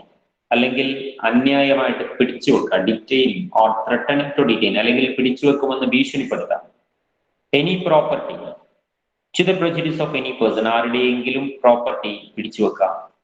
What ever with the intention of causing any person to enter into an agreement. എന്തിനു വേണ്ടിയാണ് അങ്ങനെയൊക്കെ ചെയ്യുന്നത്? അയാളെ ഒരു പ്രത്യേക കോൺട്രാക്റ്റിലേക്ക് എൻ്റർ ചെയ്യിക്കാൻ വേണ്ടി, ഒരു കോൺട്രാക്റ്റിൽ സൈൻ ചെയ്യിക്കാൻ വേണ്ടിയിട്ട് ഒരാളുടെ പ്രോപ്പർട്ടി ഒക്കെ പിടിച്ചു വെക്കുകയോ അല്ലെങ്കിൽ ഈ പിടിച്ചു വെക്കുമെന്ന് ഭീഷണിപ്പെടുത്തുകയോ അല്ലെങ്കിൽ ഇന്ത്യൻ പീനൽ കോഡിൽ തെറ്റായ ഒരു കാര്യം ചെയ്യുകയോ ചെയ്യുമെന്ന് ഭീഷണിപ്പെടുത്തുകയോ ചെയ്യുന്നതാണ് കൊയേഷൻ. അപ്പൊ കൊയേഷന്റെ ഫീച്ചേഴ്സ് എന്തൊക്കെയാണ്? കൊയേഷന്റെ ഫീച്ചേഴ്സ് നമുക്കറിയാം. ഒരു ഭീഷണിപ്പെടുത്തൽ ഉണ്ടാവും അല്ലെ, committing or threatening to commit any act forbidden by Indian penal code. ഈ ഡെഫിനിഷനിലുള്ള കാര്യങ്ങൾ തന്നെ എന്റെ ഫീച്ചേഴ്സ് ആയിട്ട് നമുക്ക് എഴുതാം. ഒന്നാമത്തെ പോയിന്റ് ഡെഫിനിഷനിലെ ആദ്യ സെന്റൻസ് ആണ്, committing or threatening to commit any act forbidden by Indian penal code. Indian ശിക്ഷാ നിയമപ്രകാരം ഇന്ത്യൻ പീനൽ കോഡിൽ വിലക്കിയിട്ടുള്ള ഒരു കാര്യം ചെയ്യുകയോ ചെയ്യുമെന്ന് ഭീഷണിപ്പെടുത്തുകയോ ചെയ്യലാണ്. രണ്ടാമത് unlawful detaining or threatening to detain any property, അന്യായമായിട്ട് പിടിച്ചു വെക്കലാണ്, ഒരാളുടെ സ്വത്ത് പിടിച്ചു വെക്കാം അല്ലെങ്കിൽ പിടിച്ചു വെക്കുമെന്ന് ഭീഷണിപ്പെടുത്താം. Then എന്തിനു വേണ്ടിയിട്ടാണ്? Intention of causing any person to enter into an agreement, ആ വ്യക്തിയെ ഒരു കോൺട്രാക്റ്റിൽ സൈൻ ചെയ്യിക്കാൻ വേണ്ടിയിട്ട്. Any person to enter into an agreement, ഒരു അഗ്രിമെന്റിലേക്ക് എൻ്റർ ചെയ്യിക്കാൻ വേണ്ടി, ഒരാളെ പ്രേരിപ്പിക്കാൻ വേണ്ടിയിട്ടാണ് ഇങ്ങനെയൊക്കെ ചെയ്യുന്നത്. And coercion can be applied by stranger. ഭീഷണിപ്പെടുത്താൻ നമുക്ക് പുറത്തുള്ള ഒരാൾ, ഒരു സ്ട്രേഞ്ചർ, ഒരു തേർഡ് പാർട്ടി വേണമെങ്കിൽ ഭീഷണിപ്പെടുത്താം. ഓക്കെ, ഒരു മൂന്നാമതൊരാൾ ഭീഷണിപ്പെടുത്തിയിട്ടാണ് എയും ബിയും തമ്മിൽ ഒരു അഗ്രിമെന്റ് ഉണ്ടാക്കാൻ വേണ്ടി സി എന്ന് പറയുന്ന ഒരാളാണ് ഭീഷണിപ്പെടുത്തുന്നതെങ്കിലും അത് ഭീഷണി തന്നെയാണ്. ആ കോൺട്രാക്ടിങ് പാർട്ടികൾക്കിടയിൽ തന്നെ ഭീഷണി വേണമെന്നില്ല. ഭീഷണിപ്പെടുത്തുന്നത് ആരുമായിട്ടാണോ കോൺട്രാക്ട് ചെയ്യുന്നത് അയാൾ തന്നെ ചെയ്യണമെന്നില്ല. പുറത്തുള്ള ഒരാൾ ഭീഷണിപ്പെടുത്തിയാൽ ആ കോൺട്രാക്ട് വോയിഡ് തന്നെയാണ്. Then the place of coercion is immaterial. എവിടെ വെച്ചിട്ടാണ് ഭീഷണിപ്പെടുത്തുന്നത്? അത് ഇന്ത്യയിൽ വെച്ചിട്ടാണെന്നില്ല, എവിടെ വെച്ചാണെങ്കിലും. വിദേശത്ത് വെച്ചാണ് ഭീഷണി എന്നുണ്ടെങ്കിൽ പോലും അത് ഭീഷണി തന്നെയാണ്, വോയിഡബിൾ തന്നെയാണ്. സോ ഇത്രയാണ് കൊയേഷന്റെ ഫീച്ചേഴ്സ്. എന്തെങ്കിലും ഡൗട്ട് ഉണ്ടോ അതിൽ? കൊയേഷന്റെ ഫീച്ചേഴ്സ് 5 പോയിന്റാണ് നമ്മൾ പറഞ്ഞത്. 3 പോയിന്റ് ആ ഡെഫിനിഷനിൽ തന്നെയുണ്ട്. ഒന്നാമത് committing or threatening to commit any act forbidden by law. Then unlawful detaining or threatening to detain any property. Then മൂന്നാമത്തത് intention of causing any person to enter into an agreement. പിന്നെ നമ്മൾ 2 point കൂടെ പറഞ്ഞു. Coercion can be applied by a stranger. ഒരു third പാർട്ടിക്ക്, ഒരു അപരിചിതന്, കോൺട്രാക്ടിന്റെ ഭാഗമല്ലാത്ത പുറത്തുള്ള ഒരാൾക്ക് വേണമെങ്കിൽ ഭീഷണിപ്പെടുത്താം. അങ്ങനെയാണെങ്കിലും അത് ഭീഷണിയായിട്ട് പരിഗണിക്കും. Then last one, എവിടെ വെച്ച് വേണമെങ്കിലും ഭീഷണിപ്പെടുത്താം. Place of coercion is immaterial. Okay. And the effect of coercion is agreement. The effect of coercion is agreement is voidable. അത് നമ്മൾ പറഞ്ഞു. Coercion, fraud, undue influence, misrepresentation ഈ 4 voidable ആണ്. ഈ coercion ഇംഗ്ലണ്ടിൽ പറയുന്ന പേര് ഡ്യൂറസ് എന്നാണ്. Duress. Coercion in India is known as duress in England. ഇന്ത്യയിൽ നമ്മൾ coercion എന്ന് പറയും, പക്ഷെ ഇംഗ്ലണ്ടിൽ അത് ഡ്യൂറസ് എന്നാ പറയാം. ഡൗട്ട് ഉണ്ടോ അതിൽ? അടുത്ത question, threat to commit suicide, does it amount to coercion? ഭീഷണിപ്പെടുത്തുന്നത്, ആത്മഹത്യ ചെയ്യുമെന്നുള്ള ഭീഷണി coercion ആണോ എന്നാണ് ചോദ്യം. യെസ്, അതും coercion തന്നെയാണ്. അത് ഇന്ത്യൻ പീനൽ കോഡിൽ തെറ്റായ ഒരു കാര്യം ചെയ്യുമെന്ന് ഭീഷണിപ്പെടുത്തലാണ്. Committing or pretending to commit any act forbidden by Indian penal code. Indian penal കോഡിൽ തെറ്റാണ്, ആത്മഹത്യ ചെയ്യുന്നത് തെറ്റാണെന്ന് പറഞ്ഞിട്ടുള്ളതാണ്. അത് ചെയ്യുമെന്ന് പറഞ്ഞ് ഭീഷണിപ്പെടുത്തുന്നതാണ്. എന്നിട്ട് ഒരാളെ കൊണ്ട് ആത്മഹത്യ ചെയ്യും, ഇങ്ങനെ ചെയ്തിട്ടില്ലെങ്കിൽ ആത്മഹത്യ ചെയ്യും, ഈ കോൺട്രാക്ട് സൈൻ ചെയ്തിട്ടില്ലെങ്കിൽ ഞാൻ ആത്മഹത്യ ചെയ്യും എന്ന് പറഞ്ഞാൽ അത് ഭീഷണിയാണ്. അവിടെ intention of coercing any person to enter into an agreement ഉണ്ട്. ഓക്കെ. ഇനി അൺഡ്യൂ ഇൻഫ്ലുവൻസ് ആണ് എടുത്തത്. എന്താണ് അൺഡ്യൂ ഇൻഫ്ലുവൻസ്? അൺഡ്യൂ ഇൻഫ്ലുവൻസ് എന്നാൽ സ്വാധീനം ചെലുത്തലാണ്. അൺഡ്യൂ ഇൻഫ്ലുവൻസ് ഒരു അന്യായമായിട്ടുള്ള സ്വാധീനം. Undue influence is the improper use of any power possessed over the mind of the contracting party. ഒരാൾക്ക് മറ്റൊരാളെ മേലൊരു പവർ ഉണ്ട്, ആ പവർ ദുരുപയോഗം ചെയ്തിട്ട് ഒരാളെ കൊണ്ട് കോൺട്രാക്ട് ചെയ്യിക്കുന്നതിനെയാണ് അൺഡ്യൂ ഇൻഫ്ലുവൻസ് എന്ന് പറയാം. Sometimes the parties to an agreement are so related to each other that one party is in a position to dominate the will of the other. രണ്ട് പാർട്ടികൾ തമ്മിൽ നല്ല റിലേഷൻ ഉള്ള ആളുകളാണ്, അതിൽ ഒരാൾക്ക് മറ്റൊരാളെ സ്വാധീനിക്കാൻ നല്ല കഴിവുണ്ട്. അത്തരത്തിലുള്ള 2 ആളുകളാണെങ്കിൽ അവിടെ അൺഡ്യൂ ഇൻഫ്ലുവൻസിന് സാധ്യതയുണ്ട്. അങ്ങനെ സ്വാധീനം ചെലുത്തി കോൺട്രാക്ട് ചെയ്യിച്ചാൽ ആ കോൺട്രാക്ട് വാലിഡ് അല്ല. As per section 16, a contract is said to be induced by undue influence where the relations subsisting between the parties are such that one of the parties is in a position to dominate the will of the other and uses that position to obtain an unfair advantage over the other. Section 60 contract ആക്ടിൽ പറയുന്നത് undue influence എന്ന് പറഞ്ഞാൽ where the relation between the parties are such that one of the parties in a position to dominate the will of the other. 2 ആളുകൾ തമ്മിലുള്ള ബന്ധം എങ്ങനെയാണ്? ഒരാൾക്ക് മറ്റൊരാളെ സ്വാധീനിക്കാൻ കഴിയും, ആ സ്വാധീനം ഉപയോഗിച്ചിട്ട് മറ്റൊരാളെ കൊണ്ട് കോൺട്രാക്ട് സൈൻ ചെയ്യിപ്പിക്കുന്നുണ്ട്.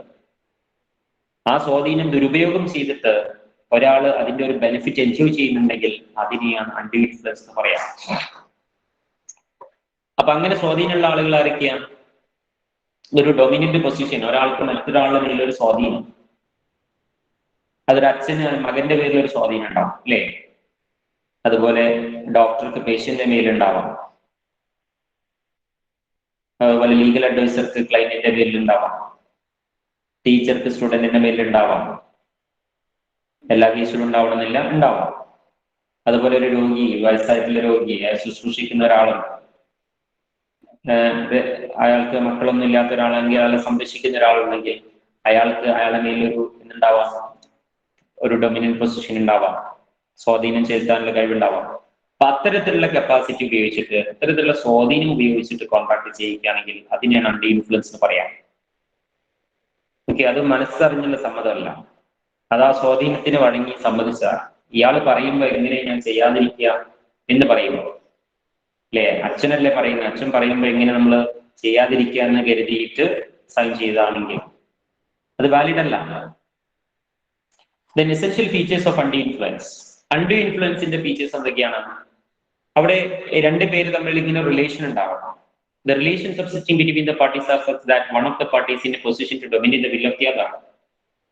2 ആളുകൾ തമ്മിലുള്ള റിലേഷൻ ഒരാൾക്ക് മറ്റൊരാളെ ഡൊമിനേറ്റ് ചെയ്യാനുള്ള പവർ ഉണ്ട്. ഇപ്പൊ ഡൊമിനേറ്റ് എന്നുള്ള വേർഡ് അത് ഓർത്ത് വെക്കണം.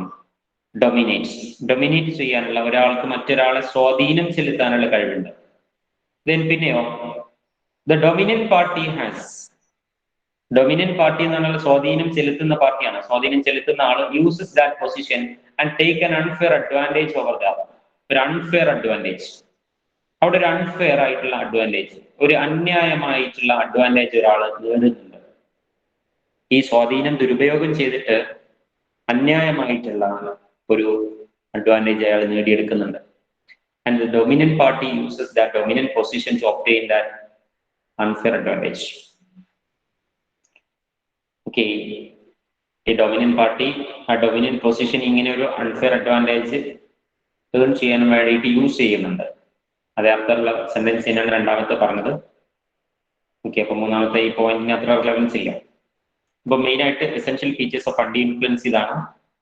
ഒരു രണ്ടാളുകൾ തമ്മിലുള്ള റിലേഷൻ, ഒരാൾക്ക് ഒരു ഡൊമിനന്റ് പൊസിഷൻ ഉണ്ട്, ആ ഡൊമിനന്റ് പൊസിഷൻ ഒരാൾ ദുരുപയോഗം ചെയ്യുന്നുണ്ട്, അങ്ങനെ ഒരു കോൺട്രാക്ട് സൈൻ ചെയ്യുന്നുണ്ട്. Then persons in dominant position. ആരൊക്കെയാണ് ഈ ഡൊമിനന്റ് പൊസിഷനിലുള്ള പേഴ്സൺസ്? നമ്മൾ കുറച്ച് എക്സാമ്പിൾസ് പറഞ്ഞു. ഒന്ന്, he hold A real or apparent authority over the other. ഒരാൾക്ക് മറ്റൊരാളുടെ മേലിൽ ഒരു അപ്പാരന്റ് അതോറിറ്റി ഉണ്ട്. Example, manager and worker, income tax officer and assessee, master and servant, principal and teacher. ഈ ഒരു റിലേഷനും എന്തുണ്ടാവാം? ഒരാൾക്ക് മറ്റൊരാളുടെ മേലിൽ ഒരു ഡൊമിനന്റ് പൊസിഷൻ ഉണ്ടാവാം, അത് ദുരുപയോഗം ചെയ്യാം. Okay, then he stands in a fiduciary relation to each other. അല്ലെങ്കിൽ ഒരു ഫിഡ്യൂഷ്യറി റിലേഷൻ, ഒരു വിശ്വാസപരമായിട്ടുള്ള റിലേഷൻ ഉള്ളതാണ്.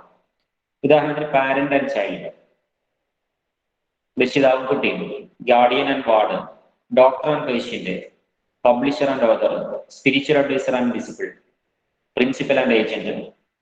ഇങ്ങനെ ഫിഡ്യൂഷ്യറി റിലേഷൻഷിപ്പ് ഉള്ള ആളുകളും അവർ തമ്മിലുള്ള അഗ്രിമെന്റുകൾ ഇങ്ങനെ ഉണ്ടാവാം. അൺഡ്യൂ ഇൻഫ്ലുവൻസിന് സാധ്യതയുണ്ടാവാം. Then he make a contract with a person whose mental capacity is temporarily or permanently affected by reason of age, mental or bodily distress. അല്ലെങ്കിൽ അൺഡ്യൂ ഇൻഫ്ലുവൻസിന് സാധ്യതയുള്ള മറ്റൊരു കേസാണ്, അൺഡ്യൂ ഇൻഫ്ലുവൻസ് ഉണ്ടാവുന്ന കേസാണ് മെന്റൽ കപ്പാസിറ്റി നഷ്ടപ്പെട്ടുള്ള ഒരാൾ, അയാളെ സംരക്ഷിക്കുന്ന ഒരാളാണ്. അവിടെ അൺഡ്യൂ ഇൻഫ്ലുവൻസ് ഉണ്ടാവും. അല്ലെ, ഒരു പേഷ്യന്റ് ആണ്, ആൾക്ക് ബുദ്ധിപരമായിട്ടുള്ള കപ്പാസിറ്റി ഒക്കെ നഷ്ടപ്പെടും. അല്ലെ, പ്രായാധിക്യം മൂലമുണ്ടാകുന്ന ചില മാനസിക രോഗങ്ങളൊക്കെ ആയിട്ടുണ്ട്. അപ്പൊ അയാളെ സംരക്ഷിക്കുന്ന ഒരാളും അവിടെ ഇൻഫ്ലുവൻസ് ചെയ്യാൻ നല്ല എളുപ്പമാണ്. ഓരോന്ന് പറഞ്ഞു കൊടുത്തിട്ട് നല്ല സൈൻ ചെയ്തെടുക്കാൻ പറ്റും. So medical attendant and patients, അതുപോലെ തന്നെ alone aged woman and one to support them. ഇതേ കേസ് തന്നെയാണ്. പ്രായാധിക്യമുള്ള ഒരു സ്ത്രീ, അതുപോലെ അവരെ സംരക്ഷിക്കപ്പെടുന്ന ഒരാള്. അപ്പൊ ഇവിടെയൊക്കെ അൺഡ്യൂ ഇൻഫ്ലുവൻസിന് സാധ്യതയുണ്ട്. സോ ഇതൊക്കെ ഡൊമിനന്റ് പൊസിഷൻ എന്നുള്ള കാറ്റഗറിയിൽ വരുന്നതാണ്. പേഴ്സൺസ് ഇൻ ഡൊമിനന്റ് പൊസിഷൻ, ആർക്കൊക്കെ തമ്മിലാണ് ഡൊമിനന്റ് പൊസിഷൻ ഉള്ളത് എന്ന് ചോദിച്ചാൽ നിങ്ങൾക്ക് എഴുതാൻ പറ്റില്ലേ? കുറച്ച് എക്സാമ്പിൾസ് ഒക്കെ എഴുതാൻ പറ്റില്ലേ? Manager, worker, income tax officer and assessee. ഇങ്ങനെ ക്ലാസിഫിക്കേഷൻ ആയിട്ട് എഴുതിയില്ലെങ്കിൽ പോയിന്റുകൾ ഉണ്ടായാൽ മതി. Master and servant, principal and teacher, parent and child, guardian and ward, doctor and patient. Okay, at least ഒരു 5 പഠിച്ചു നോക്കാം. ഇതിനടുത്ത condition under which undue influence is suspected. Undue ഇൻഫ്ലുവൻസിന് സംശയം ജനിപ്പിക്കുന്ന സാഹചര്യങ്ങൾ ഏതൊക്കെയാണ്?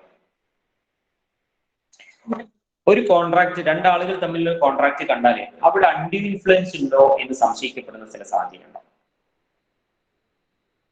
ഈ കേസ് അന്വേഷണങ്ങളിലൊക്കെ ഉണ്ടാവും ചില സംശയങ്ങൾ ജനിപ്പിക്കുന്ന ചില കോൺട്രാക്റ്റുകൾ. ചില വ്യക്തികൾ തമ്മിലുള്ള കോൺട്രാക്ട് കണ്ടാൽ തന്നെ ആ 2 വ്യക്തികൾ തമ്മിൽ ഒരു കോൺട്രാക്ട് ഉണ്ടാവാനുള്ള സാധ്യത. അവർ രണ്ടുപേരും ഒരേ കാറ്റഗറിയിൽ പെട്ടതാണ്. നിങ്ങളിൽ ഒരാൾ ഹൈലി ഇന്റലിജന്റ് ആയിട്ടുള്ള ഒരാളാണ്, ഒരാൾ വളരെ ലോ ക്ലാസ് ആയിട്ടുള്ള ആളാണ്. അപ്പൊ അവർ തമ്മിലൊരു അഗ്രിമെന്റ് ഉണ്ടാവുമ്പോൾ തന്നെ അവിടെ സംശയം സാധ്യതയുണ്ട്, അവിടെ അൺഡ്യൂ ഇൻഫ്ലുവൻസ് ഉണ്ടാവാനുള്ള സാധ്യതയുണ്ട്. ഈ ഇന്റലിജന്റ് ആയിട്ടുള്ള ആൾ മറ്റൊരാളെ എക്സ്പ്ലോയിറ്റ് ചെയ്യപ്പെടാനുള്ള സാധ്യത. ഓക്കെ, അപ്പൊ അങ്ങനത്തെ സാഹചര്യങ്ങളിൽ അവിടെ അൺഡ്യൂ ഇൻഫ്ലുവൻസ് ഇല്ല എന്ന് തെളിയിക്കപ്പെടണം ആ കോൺട്രാക്ട് വാലിഡ് ആവാമെന്നുണ്ടെങ്കിൽ. Conditions under which undue influence is suspected.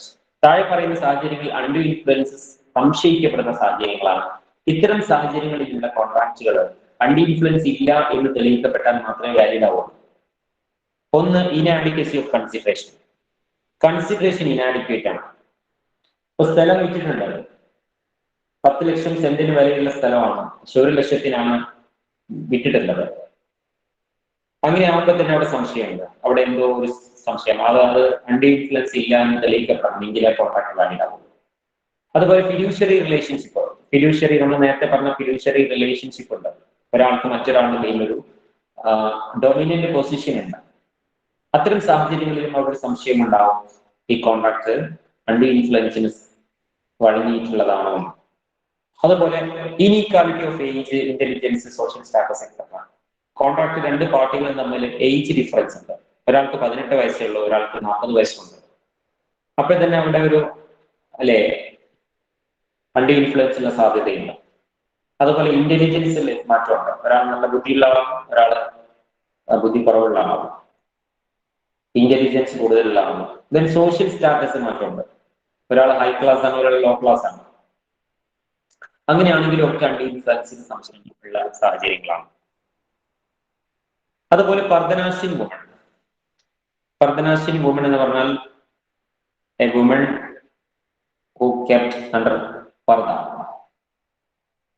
Means അതിന്റെ അർത്ഥം എന്താ ഉദ്ദേശിക്കുന്നത് വെച്ചാല്, വളരെ ട്രഡീഷണൽ ആയിട്ട് മതപരമായ ചിട്ടകൾ അനുസരിച്ച് വീട്ടിൽ ഒതുങ്ങിക്കൂടി പുറം ലോകവുമായിട്ടൊരു ബന്ധമില്ലാതെ ജീവിക്കുന്ന സ്ത്രീകൾ. അപ്പൊ അത്തരത്തിലുള്ള ആളുകളുമായിട്ടുള്ള കോൺട്രാക്ട് വാലിഡ് ആവണമെങ്കിൽ അവരെ ഇൻഫ്ലുവൻസ് ചെയ്തിട്ടില്ല എന്ന് തെളിയിക്കപ്പെടണം. അവർക്ക് ഔട്ട്സൈഡ് ട്രിക്സ് ഒന്നും അറിയില്ല എന്നുള്ളത് കൊണ്ടാണ്.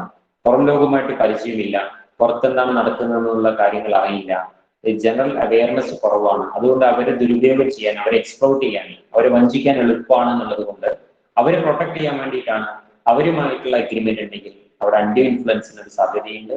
അത് അൺഡ്യൂ ഇൻഫ്ലുവൻസ് ഇല്ല എന്ന് പ്രത്യേകം തെളിയിക്കപ്പെടണം. Then unconsciousness bargain. അതുപോലെ തന്നെ നമുക്ക് പബ്ലിക്കിന് ഷോക്ക് ആവുന്ന തരത്തിലുള്ള എന്തെങ്കിലും കേസുകളുള്ള ഒരു കോൺട്രാക്ട് ആണ്. ഒരു ഹൈ നമുക്ക് അത്ഭുതപ്പെടുത്തുന്ന തരത്തിലുള്ള ബാർഗെയിൻസ് ഉണ്ടായിട്ടുണ്ടെങ്കിൽ അത്തരം കോൺട്രാക്റ്റുകളും അൺഡ്യൂ ഇൻഫ്ലുവൻസ് സസ്പെക്ട് ചെയ്യുന്നതാണ്. ഇനി ഇവിടെ എന്താണ് പർദനാശിൻ വുമൺ എന്ന് പറയുന്നത്? She's a lady who is not allowed to mix up with outsiders because of the customs of the particular community and she is deemed to be ignorant of outside tricks. Any person who enters into a contract with a Pardanashi woman has to prove that no undue influence was exercised in obtaining her consent.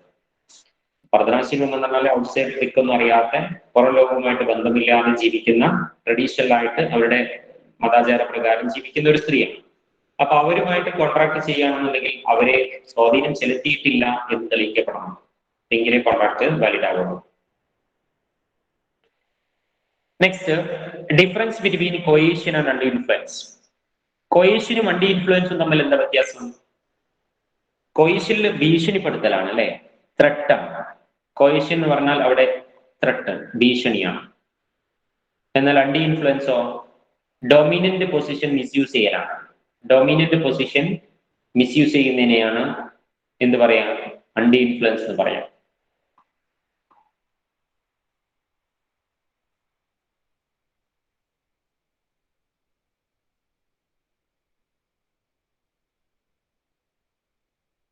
Okay, misusing of dominant position ആണ് undue influence. Then കൊയേഷൻ എന്ന് പറഞ്ഞാൽ ഭീഷണിപ്പെടുത്താൻ പറയുമ്പോൾ അത് physical പ്രഷറാണ് വരുന്നത്. Undue influence എന്ന് പറയുന്നത് ഒരു mental പ്രഷറാണ്.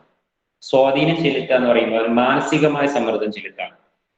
Okay, coercion എന്ന് പറഞ്ഞാൽ ഫിസിക്കൽ പ്രഷറാണ്. Then coercion may be exercised by third party. കൊയേഷൻ ഒരു തേർഡ് പാർട്ടിക്കും എക്സസൈസ് ചെയ്യാം. നമ്മൾ പറഞ്ഞു, പുറത്തുള്ള ഒരാൾക്കും വേണമെങ്കിൽ ഭീഷണിപ്പെടുത്താം. എയും ബിയും തമ്മിലുള്ള കരാറിന് സി നിർബന്ധിക്കാം. സി എന്ന് പറയുന്നത് പുറത്തുള്ള ഒരാൾ ഭീഷണിപ്പെടുത്താം. പക്ഷെ അൺഡ്യൂ ഇൻഫ്ലുവൻസ് അങ്ങനെ പറ്റുമോ? അൺഡ്യൂ ഇൻഫ്ലുവൻസ് അങ്ങനെ പറ്റില്ല. കാരണം സ്വാധീനം ചെലുത്താൻ, ആ കോൺട്രാക്ട് ചെയ്യാൻ അവര് തമ്മിലുള്ള എയും ബിയും തമ്മിലുള്ള കരാറിൽ എ ബിയെ സ്വാധീനിക്കുകയാണെങ്കിൽ അവർ തമ്മിലുള്ള കരാറിൽ എക്ക് മാത്രമേ ബിയെ സ്വാധീനിക്കാൻ പറ്റുള്ളൂ, പുറത്തുള്ള ഒരാളെ സ്വാധീനിക്കാൻ പറ്റില്ല. Then it involves A criminal act. കൊയേഷൻ criminal ആണ്. കൊയേഷൻ എന്ന് പറയുന്നത് ഒരു ക്രിമിനൽ ആക്ട് ആണ്, കുറ്റകരമാണ്. എന്നാൽ അൺഡ്യൂ ഇൻഫ്ലുവൻസ് എന്ന് പറഞ്ഞാൽ it is not a criminal act. അത് ക്രിമിനൽ അല്ല. Then relationship between parties is not required. Coercion, ഭീഷണിപ്പെടുത്താൻ പാർട്ടികൾ തമ്മിൽ റിലേഷൻഷിപ്പ് ആവശ്യമില്ല. എന്നാൽ അൺഡ്യൂ ഇൻഫ്ലുവൻസിൽ റിലേഷൻഷിപ്പ് ആവശ്യമുണ്ട്. ഓക്കെ, അൺഡ്യൂ ഇൻഫ്ലുവൻസിൽ അവർ തമ്മിൽ ഒരു ഡൊമിനന്റ് പൊസിഷനുള്ള റിലേഷൻഷിപ്പ് ഉണ്ടാവും. അത് ഫിഡ്യൂഷ്യറി റിലേഷൻഷിപ്പ് ആവും, അല്ലെങ്കിൽ അതുപോലെയുള്ള ഡൊമിനന്റ് പൊസിഷനുള്ള റിലേഷൻഷിപ്പ് ആവും.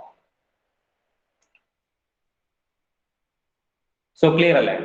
കൊയേഷനും അൺഡ്യൂ ഇൻഫ്ലുവൻസും തമ്മിലുള്ള ഡിഫറൻസ്. ഇനി അടുത്തത് ഫ്രോഡാണ്. ഫ്രോഡ് എന്ന് പറഞ്ഞാൽ എന്താ? ഫ്രോഡ് എന്ന് പറഞ്ഞാൽ ചതി, അല്ലെ? ചീറ്റിംഗ് ആണ്. ഒരാളെ ചീറ്റ് ചെയ്യുക അല്ലെങ്കിൽ ഡിസീവ് ചെയ്യുക. മനഃപൂർവ്വം ചെയ്യുകയാണെങ്കിലാണ് ചതി എന്ന് പറയാം. മനഃപൂർവ്വം അല്ലാതെ ചെയ്താൽ അത് ചതിയാണോ? അല്ല, അത് തെറ്റിദ്ധരിപ്പിക്കലേ ഉള്ളൂ. മിസ്റെപ്രസെന്റേഷൻ ആണ്. മനഃപൂർവ്വം ചെയ്താൽ ഫ്രോഡാണ്, മനഃപൂർവ്വം അല്ലാതെ ചെയ്താൽ മിസ്റെപ്രസെന്റേഷൻ ആണ്. Fraud is the willful representation of facts made by a party to the contract with the intention to deceive the other party. Okay, ഇപ്പൊ fraud എന്താന്ന് എഴുതുമ്പോ ഈ intention to deceive വരണം.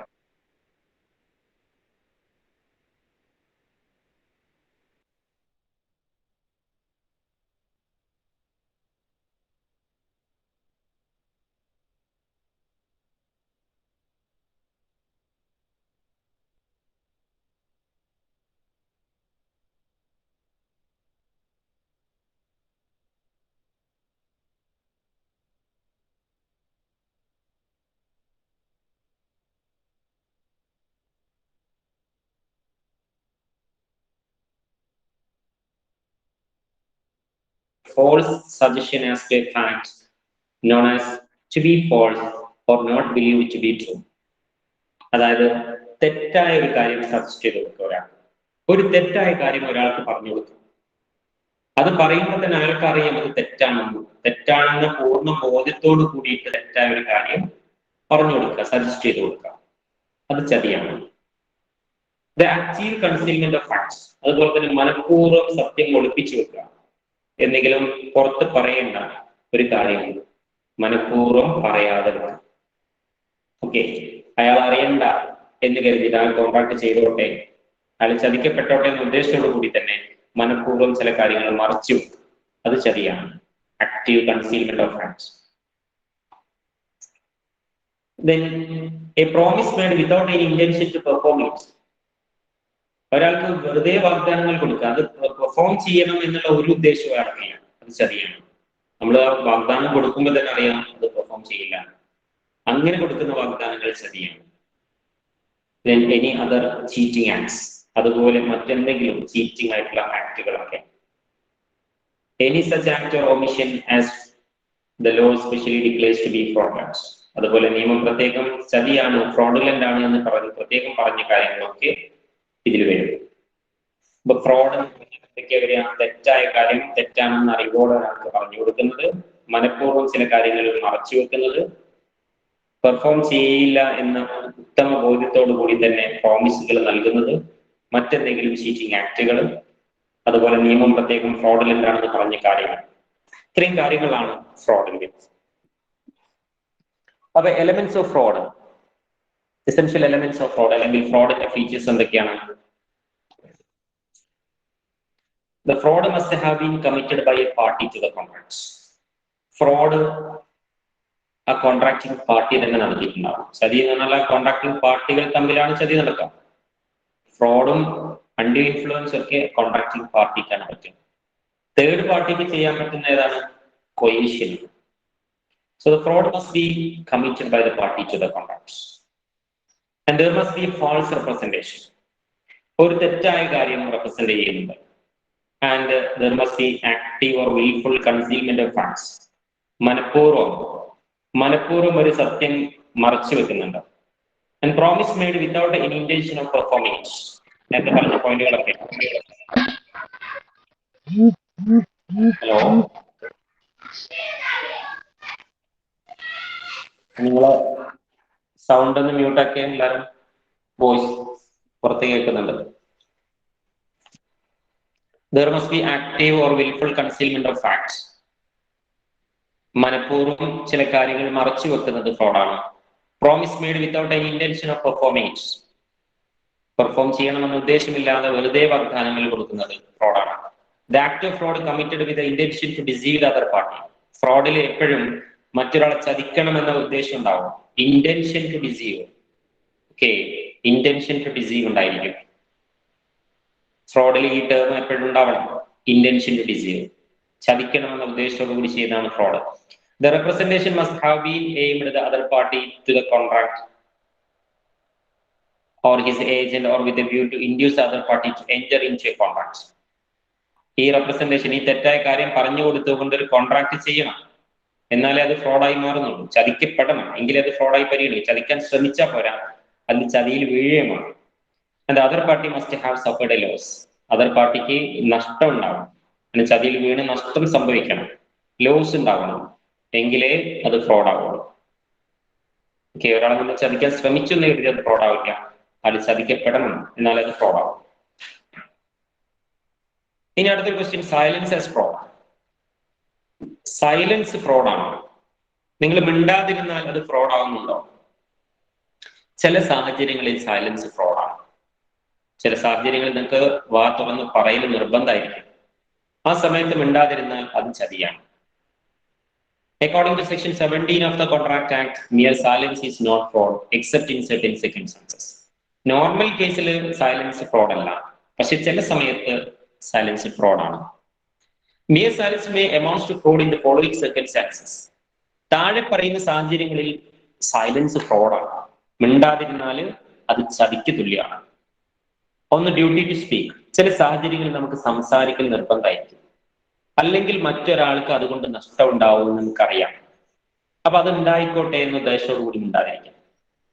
നമ്മളിപ്പോ എന്തെങ്കിലും പറഞ്ഞിട്ടില്ല, നമ്മൾ ഒരു ചിലർ പ്രത്യേക സാഹചര്യമാണ്, ആ സാഹചര്യത്തിൽ നമ്മൾ സംസാരിച്ചിട്ടില്ലെങ്കിൽ, നമുക്കറിയുന്ന ഒരു കാര്യം നമ്മൾ പറഞ്ഞിട്ടില്ലെങ്കിൽ ഒരാൾ വഞ്ചിക്കപ്പെടുമെന്നും അയാൾക്ക് നഷ്ടം ഉണ്ടാകുമെന്നും നമുക്കറിയാം, എന്നിട്ട് നമ്മൾ മിണ്ടാതിരുന്നാൽ അത് ശരിയാണ്. Duty to speak. Contract of absolute good faith. അതുപോലെ തന്നെ അബ്സല്യൂട്ട് ഗുഡ് ഫെയ്ത്തിലുള്ള കോൺട്രാക്റ്റുകൾ, പരസ്പര വിശ്വാസം നിർബന്ധമായിട്ടുള്ള കോൺട്രാക്റ്റുകൾ. ചില കോൺട്രാക്റ്റുകളൊക്കെ അബ്സല്യൂട്ട് ഗുഡ് ഫെയ്ത്ത്, അബ്രിമ ഫിലി എന്ന് പറയും ആ കൺസെപ്റ്റ്. അങ്ങനെയുള്ള കോൺട്രാക്റ്റുകളാണ്. അത് പ്രത്യേകം പറയുന്നുണ്ട്. ഇമ്മൂവബിൾ പ്രോപ്പർട്ടിയുടെ sale, contract of insurance, contract of marriage, partnership agreement, ഇതൊക്കെ അബ്സല്യൂട്ട് ഗുഡ് ഫെയ്ത്തിലുള്ള കോൺട്രാക്റ്റുകളാണ്. അവർ തമ്മിൽ പരസ്പര വിശ്വാസം പുലർത്തേണ്ട കോൺട്രാക്റ്റുകളാണ്. ഒന്നും മറച്ചു വെക്കാൻ പാടില്ലാതെ പരസ്പരം എല്ലാ കാര്യങ്ങളും തുറന്ന് പറയേണ്ട ഒരു കോൺട്രാക്റ്റുകളാണ് ഇതൊക്കെ. ഇമ്മൂവബിൾ പ്രോപ്പർട്ടിയുടെ സെയിലാണെങ്കിൽ, നിങ്ങളുടെ സ്ഥലമോ അല്ലെങ്കിൽ ബിൽഡിങ്ങോ മറ്റേതുപോലെയുള്ള ഇമ്മൂവബിൾ പ്രോപ്പർട്ടി വിൽക്കുകയാണെങ്കിൽ, നിങ്ങൾ ആ സ്ഥലവുമായി ബന്ധപ്പെട്ട് അല്ലെങ്കിൽ ആ ബിൽഡിങ്ങുമായി ബന്ധപ്പെട്ട് എന്തെങ്കിലും പ്രശ്നങ്ങൾ ഉണ്ടെങ്കിൽ, എന്തെങ്കിലും കേസ് ഉണ്ടെങ്കിൽ, അതൊക്കെ അവരോട് തുറന്ന് പറയണം. ആ സ്ഥലത്തിന് എന്തെങ്കിലും പ്രശ്നങ്ങൾ ഉണ്ടെങ്കിൽ അതൊക്കെ തുറന്ന് പറയണം. ഓക്കെ, അത് മറച്ചു വെച്ചുകൊണ്ട് അത് സെല് ചെയ്യാൻ പാടില്ല, അത് ചതിയാണ്. അതുപോലെ തന്നെ കോൺട്രാക്ട് ഓഫ് ഇൻഷുറൻസ്, ഇൻഷുറൻസിന്റെ കോൺട്രാക്ട്. അതുപോലെ നിങ്ങൾക്ക് ആരോഗ്യപരമായിട്ടുള്ള എന്തെങ്കിലും കാര്യങ്ങൾ പ്രശ്നങ്ങൾ ഉണ്ടെങ്കിൽ അത് മറച്ചു വെച്ചിട്ട് നിങ്ങൾ ഇൻഷുറൻസ് എടുത്തിട്ടുണ്ടെങ്കിൽ, ലൈഫ് ഇൻഷുറൻസിന്റെ കേസ് ആണെങ്കിൽ ഹെൽത്തിന് എന്തെങ്കിലും പ്രോബ്ലംസ് ഉണ്ട്, അത് മറച്ചു വെച്ചിട്ട് നിങ്ങൾ ഇൻഷുറൻസ് എടുക്കാൻ പാടില്ല, അത് നിങ്ങൾ പറയണം. അതുപോലെ കോൺട്രാക്ട് ഓഫ് മാരേജ് ആണ്. മാരേജിന്റെ കേസിൽ അതുപോലെ ചില കാര്യങ്ങളൊക്കെ പരസ്പരം പറഞ്ഞിരിക്കേണ്ട കാര്യങ്ങളുണ്ട്. ഉദാഹരണത്തിന്, ആദ്യം ഒരു പ്രാവശ്യം കല്യാണം കഴിഞ്ഞ് ഡൈവേഴ്സ് ആയിട്ടുള്ളതാണ്, അത് മറച്ചു വെച്ചിട്ട് എന്ത് ചെയ്യാണ്, വേറൊരു വിവാഹം കഴിക്കുകയാണെന്നുണ്ടെങ്കിൽ അത് പറ്റില്ല. അവിടെ ഒരു അബ്സല്യൂട്ട് ഗുഡ് ഫെയ്ത്ത് ഉള്ള കോൺട്രാക്ട് ആണ്, അതുകൊണ്ട് എല്ലാം തുറന്ന് പറയേണ്ട ആളുകളാണ്. സോ കോൺട്രാക്ട് ഓഫ് മാരേജിന്റെ കേസുകളും. അതുപോലെ തന്നെ ഷെയർ അലോട്ട്മെന്റ് ഇൻ കമ്പനീസ്, കമ്പനികളുടെ ഷെയർ അലോട്ട്മെന്റിന്റെ കേസുകളും. കമ്പനിയുമായി ബന്ധപ്പെട്ട എല്ലാ കാര്യങ്ങളും എക്സ്പ്രസ് ചെയ്യണം. ഓക്കെ, അതിൽ ഒന്നും തന്നെ മറച്ചു വെക്കാൻ പാടില്ല. ദെൻ പാർട്ണർഷിപ്പ് കോൺട്രാക്ട്, പാർട്ണർഷിപ്പിലെ പാർട്ട്നേഴ്സ് തമ്മിലുള്ള അഗ്രിമെന്റുകൾ, അതിൽ അവർ തമ്മിൽ പരസ്പര വിശ്വാസത്തിന്റെ അടിസ്ഥാനത്തിലുള്ള ഒരു കോൺട്രാക്റ്റാണ്. അപ്പൊ അവര് പരസ്പരം അറിയാത്ത രീതിയിൽ വേറെ മാനുവലായിട്ട് വേറെ ഒരു നീക്കുപോക്കുകളും ചെയ്യാൻ പാടില്ല, അപ്പൊ അത് ചീറ്റിംഗ് ആണ്. ദെൻ ഗ്യാരണ്ടി കോൺട്രാക്ട്സ്, ഗ്യാരണ്ടി കോൺട്രാക്റ്റിലും കോൺട്രാക്ട് ഓഫ് ഗ്യാരണ്ടി നമ്മൾ പഠിച്ചില്ല, ഒരാൾ മറ്റൊരാൾക്ക് വേണ്ടി ഗ്യാരണ്ടി നിൽക്കുകയാണ്, അപ്പൊ ഒരു വിശ്വാസത്തിന്റെ ബേസിലുള്ള കോൺട്രാക്ട് ആണ്. അവിടെയും പുറത്ത് പറയണം, നമ്മൾ ഗ്യാരണ്ടി നിൽക്കുമ്പോൾ ആള് ഇൻസോൾവെന്റ് ആയിട്ടുള്ള ഒരാളാണ് എന്ന് ഉണ്ടെങ്കിൽ നമ്മൾ ഗ്യാരണ്ടി നിൽക്കൂല. അയാൾക്ക് പൈസ ഒന്നുമില്ല, പാപ്പരാണ് എന്ന് നമുക്കറിയില്ല, പക്ഷെ മറ്റേ പാർട്ടിക്ക് അറിയാമെങ്കിൽ അയാൾ പറഞ്ഞു തരണം.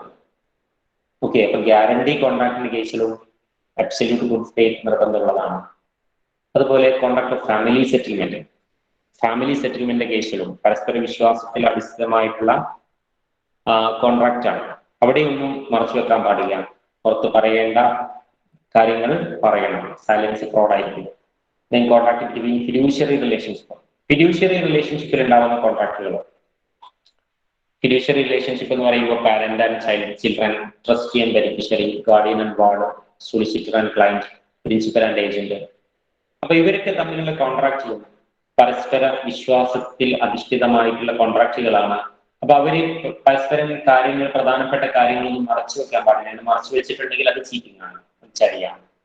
അതൊരാളെ മറ്റൊരാളെ ചതിക്കപ്പെടുന്ന, മറ്റൊരാളെ ബാധിക്കുന്ന, മറ്റൊരാൾക്ക് നഷ്ടമുണ്ടാവുന്ന ചില കാര്യങ്ങൾ നമ്മൾ മനഃപൂർവ്വം മറച്ചു വെച്ചാൽ അത് ചീറ്റിംഗ് ആണ്. അത് പറയേണ്ട സമയത്ത് പറയാതിരുന്നാൽ ഇറ്റ് ബിക്കംസ് ഫ്രോഡ്. അപ്പൊ അതാണ് നമ്മൾ പറയുന്നത് സൈലൻസ് ഫ്രോഡ് ആണോ എന്ന ചോദ്യത്തിനുള്ള ഉത്തരവാണ് പറയുന്നത്. നോർമൽ കേസിൽ സൈലൻസ് ഫ്രോഡ് അല്ല, എന്നാൽ ചില സമയത്ത് സൈലൻസ് ഫ്രോഡ് ആവും. ക്ലിയർ അല്ലേ? ഇനി അടുത്തത് മിസ്റെപ്രസെന്റേഷൻ. മിസ്റെപ്രസെന്റേഷൻ എന്ന് പറഞ്ഞാൽ തെറ്റിദ്ധരിപ്പിക്കലാണ്. ഒരാളെ തെറ്റിദ്ധരിപ്പിക്കുക, എന്നിട്ട് കോൺട്രാക്ട് ചെയ്യിക്കുക. പക്ഷെ മനഃപൂർവ്വം അല്ല. മനഃപൂർവ്വം ചെയ്താൽ അത് ഫ്രോഡാണ്. ഇത് മനഃപൂർവ്വം അല്ല, മനഃപൂർവ്വം അല്ലാതെ തെറ്റിദ്ധരിപ്പിക്കുന്നതാണ്. അതെങ്ങനെയപ്പോ? നമ്മൾ ശരിയാണെന്ന് വിചാരിച്ചാണ് പറഞ്ഞു കൊടുക്കുന്നത്, പക്ഷെ നമ്മൾ പറഞ്ഞു കൊടുക്കുന്നത് തെറ്റാണ്. എന്നിട്ട് അതിന്റെ ബേസിൽ അയാൾ കോൺട്രാക്ട് ചെയ്തു. അതിനാണ് മിസ്റെപ്രസെന്റേഷൻ എന്ന് പറയാം. നമ്മൾ ഇന്നസെന്റ്ലി ചെയ്തതാണ്. നമ്മൾ ചതിക്കണം എന്ന ഉദ്ദേശമില്ല. നമ്മൾ വിചാരിച്ചതൊക്കെയാണ് സത്യമെന്നാണ്, എന്നിട്ട് പറഞ്ഞു കൊടുക്കാം. പക്ഷെ അത് ശരിയായിരുന്നില്ല. അത്തരത്തിലുള്ള തെറ്റിദ്ധരിപ്പിക്കലിനെയാണ് മിസ്റെപ്രസെന്റേഷൻ എന്ന് പറയാം. Okay, so it refers to false statement made by a party innocently ചെയ്യുന്നതാണ്. ഓക്കെ, അപ്പൊ ഈ മിസ്റെപ്രസെന്റേഷൻ ചെയ്തപ്പോൾ ഇന്നസെന്റ്ലി എന്നുള്ള വേർഡ് അതിൽ ഉൾപ്പെടുത്താൻ ശ്രമിക്കാം. അല്ലെങ്കിൽ without any intention to deceive, others, മറ്റൊരാളെ വഞ്ചിക്കണമെന്ന ഉദ്ദേശമില്ലാതെ. അപ്പൊ എന്തൊക്കെയാണ് മിസ്റെപ്രസെന്റേഷന്റെ ഫീച്ചേഴ്സ് വരിക? മിസ്റെപ്രസെന്റേഷൻ എന്ന തെറ്റിദ്ധരിപ്പിക്കലാണ്. So there must be a representation. ഒരു ധരിപ്പിക്കൽ ഉണ്ട് അവിടെ. And the representation must be material to the contract. ആ ധരിപ്പിക്കുന്ന കോൺട്രാക്റ്റുമായി ബന്ധപ്പെട്ട ഒരു കാര്യമാണ്. ഹലോ, കേൾക്കുന്നില്ലേ? മിസ്റെപ്രസെന്റേഷൻ എന്ന് പറയുമ്പോൾ അവിടെ ഒരു റെപ്രസെന്റേഷൻ ഉണ്ടായിരിക്കും. ആ റെപ്രസെന്റേഷൻ കോൺട്രാക്റ്റുമായി ബന്ധപ്പെട്ടതാണ്, അത് തെറ്റുമാണ്. And it must not be expression of opinion. അതൊരു ഒപ്പീനിയൻ പറഞ്ഞതല്ല, നമ്മളൊരു അഭിപ്രായം പറഞ്ഞതല്ല, കാര്യമായിട്ട് പറഞ്ഞതാണ്. നീ ഒരു കോൺട്രാക്ട് ചെയ്തോ, അത് ചെയ്തോ, അത് അങ്ങനെയാണ്, സത്യം ആണെന്ന് വിശ്വസിക്കുന്ന രീതിയിൽ തന്നെ പറഞ്ഞതാണ്. എനിക്ക് തോന്നുന്നത് ഇങ്ങനെയാണെന്ന്, അങ്ങനെയുള്ള ഒപ്പീനിയൻ പറഞ്ഞതല്ല, അവൻ ഉറപ്പിച്ച് പറഞ്ഞതാണ്. It must not be a mere expression, ഒരു ഒപ്പീനിയൻ പറഞ്ഞതല്ല. And the representation must be false. ആ പറഞ്ഞത് തെറ്റാണ്, അവൻ ശരിയാണെന്ന് വിചാരിച്ച് ഉറപ്പിച്ചാണ് അത് പറയുന്നത്. ഓക്കെ, അവന്റെ ഒരു അഭിപ്രായമായിട്ട് പറഞ്ഞതുമല്ല. And it must be made either before or at the time of contract. അത് കോൺട്രാക്ട് ചെയ്യുന്നതിന് മുമ്പ് പറഞ്ഞതുമാണല്ലോ. And it must be made innocently. അത് മനഃപൂർവ്വം ചതിക്കണമെന്ന ഉദ്ദേശത്തോടുകൂടി ചെയ്തതല്ല.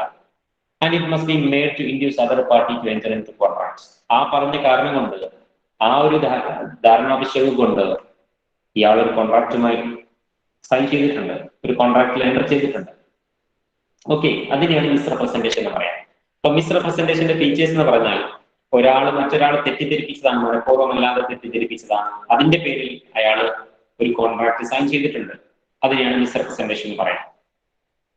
ഓക്കെ, അപ്പൊ അതിന്റെ ഫീച്ചേഴ്സ് ക്ലിയർ അല്ലേ? ഇനി ഫ്രോഡും മിസ്റെപ്രസെന്റേഷനും തമ്മിലുള്ള വ്യത്യാസം ചോദിച്ചിട്ടുണ്ടെങ്കിൽ എന്തൊക്കെ പറയാം? ഫ്രോഡ് എന്ന് പറഞ്ഞാൽ ചീറ്റിംഗ് ആണ്, മനഃപൂർവ്വം ചെയ്യുന്നതാണ്. മിസ്റെപ്രസെന്റേഷൻ മനഃപൂർവ്വം അല്ല. അപ്പൊ ഫ്രോഡിൽ ഇന്റൻഷൻ ടു ഡിസീവ് ഉണ്ട്. ഓക്കെ, ഫ്രോഡ് എന്ന് പറഞ്ഞാൽ ഇന്റൻഷൻ ടു ഡിസീവ്, ചതിക്കണമെന്ന ഉദ്ദേശത്തോടു കൂടി ചെയ്യുന്നതാണ്. എന്നാൽ മിസ്റെപ്രസെന്റേഷൻ ചതിക്കണമെന്ന ഉദ്ദേശത്തോടു കൂടിയല്ല, ഇത് ഇന്നസെന്റ് ആണ്. Then fraud, aggrieved party can claim for damages. ഫ്രോഡിന്റെ കേസിലാണെങ്കിൽ നഷ്ടപരിഹാരം ആവശ്യപ്പെടാം. ഒരാൾ ചതിക്കപ്പെട്ടിട്ടുണ്ടെങ്കിൽ ആ ചതിക്കപ്പെട്ട വ്യക്തി, അഗ്രീഡ് പാർട്ടി എന്ന് പറഞ്ഞാൽ ആരാണോ ചതിക്കപ്പെട്ടിട്ടുള്ളത് അയാൾക്ക് എന്ത് ചെയ്യാം, നഷ്ടപരിഹാരം ആവശ്യപ്പെടാം, ക്ലെയിം ഫോർ ഡാമേജസ്. മിസ്റെപ്രസെന്റേഷന്റെ കേസിലോ ഡാമേജ് നഷ്ടപരിഹാരം ആവശ്യപ്പെടാൻ പറ്റില്ല, കാരണം അതിൽ മനഃപൂർവ്വം ചെയ്തതല്ല, അതുകൊണ്ട് അയാളിൽ നിന്ന് നഷ്ടപരിഹാരം നമുക്ക് ആവശ്യപ്പെടാൻ പറ്റില്ല. ദെൻ ഫ്രോഡ് വിൽഫുൾ ആക്ട് ആണ്, മനഃപൂർവ്വം ചെയ്യുന്നതാണ്. മിസ്റെപ്രസെന്റേഷൻ എന്ന് പറയുന്നത് ഇന്നസെന്റ് ആക്ട് ആണ്, മനഃപൂർവ്വമല്ല. ദെൻ ഫ്രോഡ് ക്രിമിനൽ ആണ്, മിസ്റെപ്രസെന്റേഷൻ ക്രിമിനൽ ആക്ട് അല്ല. Then the contract is voidable. ഫ്രോഡിന്റെ കേസിൽ കോൺട്രാക്ട് voidable ആണ്, even though the deceived had the means of discovering the truth. The contract is not voidable if the deceived had the means of discovering the truth. ഇവിടെ പറയുന്നത് fraud എല്ലാ കേസിലും voidable ആണ്. രണ്ടും voidable ആണ്, ഫ്രോഡും മിസ്റെപ്രസെന്റേഷനും voidable ആണ് നമ്മൾ പഠിച്ചതാണ്. പക്ഷെ ഫ്രോഡ് ആണെന്നുണ്ടെങ്കിൽ എല്ലാ കേസിലും അത് voidable ആണ്. എന്നാൽ മിസ്റെപ്രസെന്റേഷന്റെ കേസിൽ അത് voidable, മിസ്റെപ്രസെന്റേഷന്റെ കേസിലും നോർമൽ കേസിൽ അത് voidable ആണ്. പക്ഷെ voidable ആവില്ല ഇപ്പോ not voidable if the deceived had the means of discovering the truth. ചതിക്കപ്പെട്ട വ്യക്തിക്ക് അയാൾക്ക് ഒന്ന് ആലോചിച്ചാൽ മനസ്സിലാക്കാവുന്ന വിവരം ഉണ്ടായിരുന്നുള്ളൂ. ഒന്ന് ശ്രദ്ധിച്ചിരുന്നെങ്കിൽ അയാൾക്ക് സത്യം മനസ്സിലാക്കാമായിരുന്നു. എന്നിട്ട് അയാൾ അശ്രദ്ധ കൊണ്ട് സംഭവിച്ചതാണെങ്കിൽ അത് voidable ആവില്ല, അത് void ആയിരിക്കും.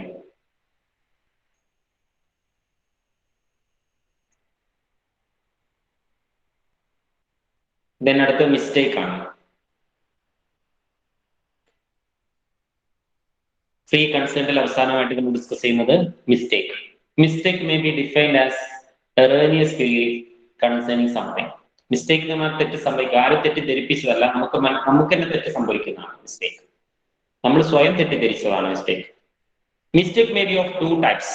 മിസ്റ്റേക്ക് രണ്ട് തരമുണ്ട്, mistake of law and mistake of act. Mistake of law എന്ന് പറഞ്ഞാൽ നിയമത്തിൽ തെറ്റിദ്ധരിച്ചതാണ്. നമുക്ക് നിയമം അറിയില്ല, നിയമം അറിയാതെ നമ്മൾ കോൺട്രാക്ട് ചെയ്തതാണ്, നിയമം നമ്മൾ ശരിയാണെന്ന് വിചാരിച്ച ഒരു കാര്യം ചെയ്തു, പക്ഷെ അങ്ങനെ ആയിരുന്നില്ല സംഭവം.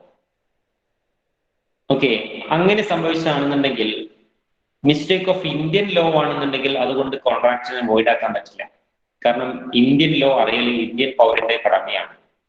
നമ്മുടെ ഓരോരുത്തരും ഇന്ത്യയിലെ നിയമങ്ങൾ അറിഞ്ഞിരിക്കൽ നമ്മുടെ ഒരു പൗരന്റെ ഉത്തരവാദിത്തമാണ്. അത് അറിയില്ല എന്നുള്ളത് ഒരിക്കലും കോടതിയിൽ ഒരു എക്സ്ക്യൂസ് അല്ല. ഇഗ്നോറൻഷ്യ ജൂറിസ് നോട്ട് എക്സ്ക്യൂസ് ആക്ട്സ് എന്നാണ്. Ignorance of law is not an excuse. അറിയില്ല എന്നുള്ളത് ഒരിക്കലും ഒരു എന്തല്ല തെറ്റ്. അറിയില്ല എന്നൊരു തെറ്റല്ല എന്ന് നമ്മൾ പറയാറുണ്ടല്ലേ, പക്ഷെ അങ്ങനെയല്ല, അറിയില്ല എന്നൊരു തെറ്റാണ്. അറിയില്ല എന്നുള്ളത് ഒരു എക്സ്ക്യൂസ് അല്ല. അതൊരിക്കലും നമുക്ക് കോടതിയിൽ എക്സ്ക്യൂസ് ആയിട്ട് പറയാൻ പറ്റില്ല, കാരണം ഇന്ത്യയിലെ നിയമം നമുക്ക് അറിഞ്ഞിരിക്കാം. So mistake of Indian law will not affect the validity of contracts. Indian law അറിയില്ല എന്ന കാരണം കൊണ്ട് ആ കോൺട്രാക്റ്റിന്റെ വാലിഡിറ്റി ഇല്ലാതാവില്ല. എന്നാൽ മിസ്റ്റേക്ക് ഓഫ് ഫോറിൻ ലോ ആണെങ്കിൽ അത് കോൺട്രാക്ട് വോയിഡ് ആവും. ഫോറിൻ ലോ ഒക്കെ നമുക്ക് പഠിച്ചു വെക്കുക എന്ന് പറയുന്ന എല്ലാവർക്കും പോസിബിൾ ആണെന്നില്ല. അതുകൊണ്ട് ഫോറിൻ ലോയിൽ മിസ്റ്റേക്ക് സംഭവിച്ചാൽ കോൺട്രാക്ട് വോയിഡ് ആവും. അടുത്ത മിസ്റ്റേക്ക് ഓഫ് ഫാക്ട് ആണ്. കോൺട്രാക്റ്റിലെ ചില കാര്യങ്ങളിൽ ഉണ്ടാവുന്ന മിസ്റ്റേക്ക് ആണ്. ലോയിലെ, നിയമത്തിലല്ല, കോൺട്രാക്റ്റിലെ ടേംസ് ആൻഡ് കണ്ടീഷനിൽ ഉണ്ടായ മിസ്റ്റേക്ക്. അത് രണ്ടുപേർക്കും മിസ്റ്റേക്ക് സംഭവിച്ചാൽ അതിനെ ബൈലാറ്ററൽ മിസ്റ്റേക്ക് എന്ന് പറയും. രണ്ടുപേർക്കും മിസ്റ്റേക്ക് സംഭവിച്ചാൽ ആ കോൺട്രാക്ട് വോയിഡ് ആണ്. കാരണം അവിടെ എന്തില്ല, കൺസെൻസസ് ആധികമില്ല, ഐഡന്റിറ്റി ഓഫ് മൈൻഡ് ഇല്ല. ഫോർ എക്സാമ്പിൾ, നമ്മൾ നേരത്തെ പറഞ്ഞിട്ടുണ്ടായിരുന്നു എയും ബിയും തമ്മിലുള്ള അഗ്രിമെന്റ്, എയുടെ കാർ ബിക്ക് വിൽക്കാവുന്ന അഗ്രിമെന്റ് ആണ്. എ വിചാരിച്ചത് എയുടെ പഴയ കാർ വിൽക്കാമെന്നാണ്, ബി വിചാരിച്ചത് എയുടെ പുതിയ കാറാണ് വിൽക്കാന്നുള്ളതാണ്. അപ്പൊ അവിടെ രണ്ടുപേർക്കും മിസ്റ്റേക്ക് സംഭവിച്ചിട്ടുണ്ട്. ഓക്കെ, അത് കൺസെൻസസ് ആഡിഡം അവിടെ ഇല്ല, ഐഡന്റിറ്റി ഓഫ് മൈൻഡ് ഇല്ല, കോൺട്രാക്ട് വോയിഡ് ആണ്. അപ്പൊ ബൈലാറ്ററൽ മിസ്റ്റേക്ക് ആണെങ്കിൽ കോൺട്രാക്ട് വോയിഡ് ആണ്. A bilateral mistake may be in the following case. Bilateral mistake എന്ന് പറഞ്ഞാൽ പല കാരണം കൊണ്ടൊക്കാവാം. Mistake as to the existence of the subject matter. കോൺട്രാക്റ്റിലെ സബ്ജക്ട് മാറ്ററിന്റെ എക്സിസ്റ്റൻസിലാവാം. Mistake as to the identity of subject matter. Subject matter അതിന്റെ ഐഡന്റിറ്റിയിലാവാം, അല്ലെങ്കിൽ title of the subject matter, quantity of the subject matter, quality of the subject matter, price of the subject matter, അല്ലെങ്കിൽ mistakes regarding possibility of performance. ഈ ഏതെങ്കിലും കാരണത്തിൽ ഇതിലേതെങ്കിലും mistake സംഭവിച്ചതാവാം. രണ്ടുപേർക്കും mistake സംഭവിച്ചിട്ടുണ്ട്. ഇതിലേതെങ്കിലും അതിന്റെ ക്വാണ്ടിറ്റിയിലോ ക്വാളിറ്റിയിലോ ഐഡന്റിറ്റിയിലോ ടൈറ്റിലോ എക്സിസ്റ്റൻസിലോ പ്രൈസിലോ എന്തിലോ അല്ലെങ്കിൽ അതിന്റെ പെർഫോമൻസിലോ ഒക്കെ മിസ്റ്റേക്ക് സംഭവിച്ചതാവാം. ഇനിയുള്ളത് യൂണിലാറ്ററൽ മിസ്റ്റേക്ക് ആണ്. യൂണിലാറ്ററൽ മിസ്റ്റേക്ക് ആണ് ഒരാൾക്ക് മാത്രം മിസ്റ്റേക്ക് സംഭവിക്കാം. ഒരാൾ മാത്രം തെറ്റിദ്ധരിച്ചു, മറ്റൊരാൾ തെറ്റിദ്ധരിച്ചിട്ടില്ല. അങ്ങനെയാണെങ്കിൽ കോൺട്രാക്ട് വോയിഡ് ആവില്ല, അത് വാലിഡ് തന്നെയാണ്. രണ്ടാൾക്ക് മിസ്റ്റേക്ക് സംഭവിച്ചാലാണ് വോയിഡ് ആവുക. ഓക്കെ, അപ്പൊ മിസ്റ്റേക്ക് ഒന്നുകൂടെ പറയാം. മിസ്റ്റേക്ക് നമുക്ക് പ്രധാനമായിട്ട് രണ്ടായി തിരിക്കാം: mistake of law and mistake of facts. Mistake of ലോയിൽ ഇന്ത്യൻ ലോ ഉണ്ട്, ഫോറിൻ ലോ ഉണ്ട്. ഇന്ത്യൻ ലോ അറിയൽ എല്ലാവരുടെയും കടമയാണ്. അതുകൊണ്ട് ഇന്ത്യൻ ലോ അറിയില്ല എന്ന കാരണം കൊണ്ട് കോൺട്രാക്ട് വോയിഡ് ആവില്ല. പിന്നെ ഉള്ളത് mistake of foreign law. Foreign ലോയിൽ മിസ്റ്റേക്ക് സംഭവിച്ചാൽ കോൺട്രാക്ട് വോയിഡ് ആണ്. അടുത്തത് mistake of facts. Okay, foreign ലോയിൽ മിസ്റ്റേക്ക് തന്നെ രണ്ടുപേർക്കും മിസ്റ്റേക്ക് സംഭവിച്ചാലാണ് വോയിഡ് ആവാം. ഒരാൾക്ക് മിസ്റ്റേക്ക് സംഭവിച്ചാൽ വോയിഡ് ആവില്ല. അത് മിസ്റ്റേക്ക് ഓഫ് ഫാക്ട് പോലെ പരിഗണിക്കും. മിസ്റ്റേക്ക് ഓഫ് ഫോറിൻ ലോ രണ്ടുപേർക്കും, മിസ്റ്റേക്ക് ഓഫ് ഫോറിൻ ലോ രണ്ടുപേർക്കും സംഭവിച്ചിട്ടുണ്ടെങ്കിൽ അത് വോയിഡ് ആവും. ഒരാൾക്ക് മാത്രമാണെങ്കിൽ അത് വോയിഡ് ആവില്ല. ഇനി മിസ്റ്റേക്ക് ഓഫ് ഫാക്ട് ആണ്. Mistake of fact bilateral mistake ഉണ്ട്, യൂണിലാറ്ററൽ മിസ്റ്റേക്ക് ഉണ്ട്. ബൈലാറ്ററൽ മിസ്റ്റേക്ക് എന്നാൽ രണ്ടുപേർക്കും മിസ്റ്റേക്ക് സംഭവിച്ചു, അങ്ങനെയാണെങ്കിൽ കോൺട്രാക്ട് വോയിഡ് ആണ്. യൂണിലാറ്ററൽ മിസ്റ്റേക്ക് എന്നാൽ ഒരാൾക്ക് മാത്രം മിസ്റ്റേക്ക് സംഭവിച്ചു, അങ്ങനെയാണെങ്കിൽ കോൺട്രാക്ട് വോയിഡ് അല്ല. ഓക്കെ, എന്തെങ്കിലും ഡൗട്ട് ഉണ്ടോ?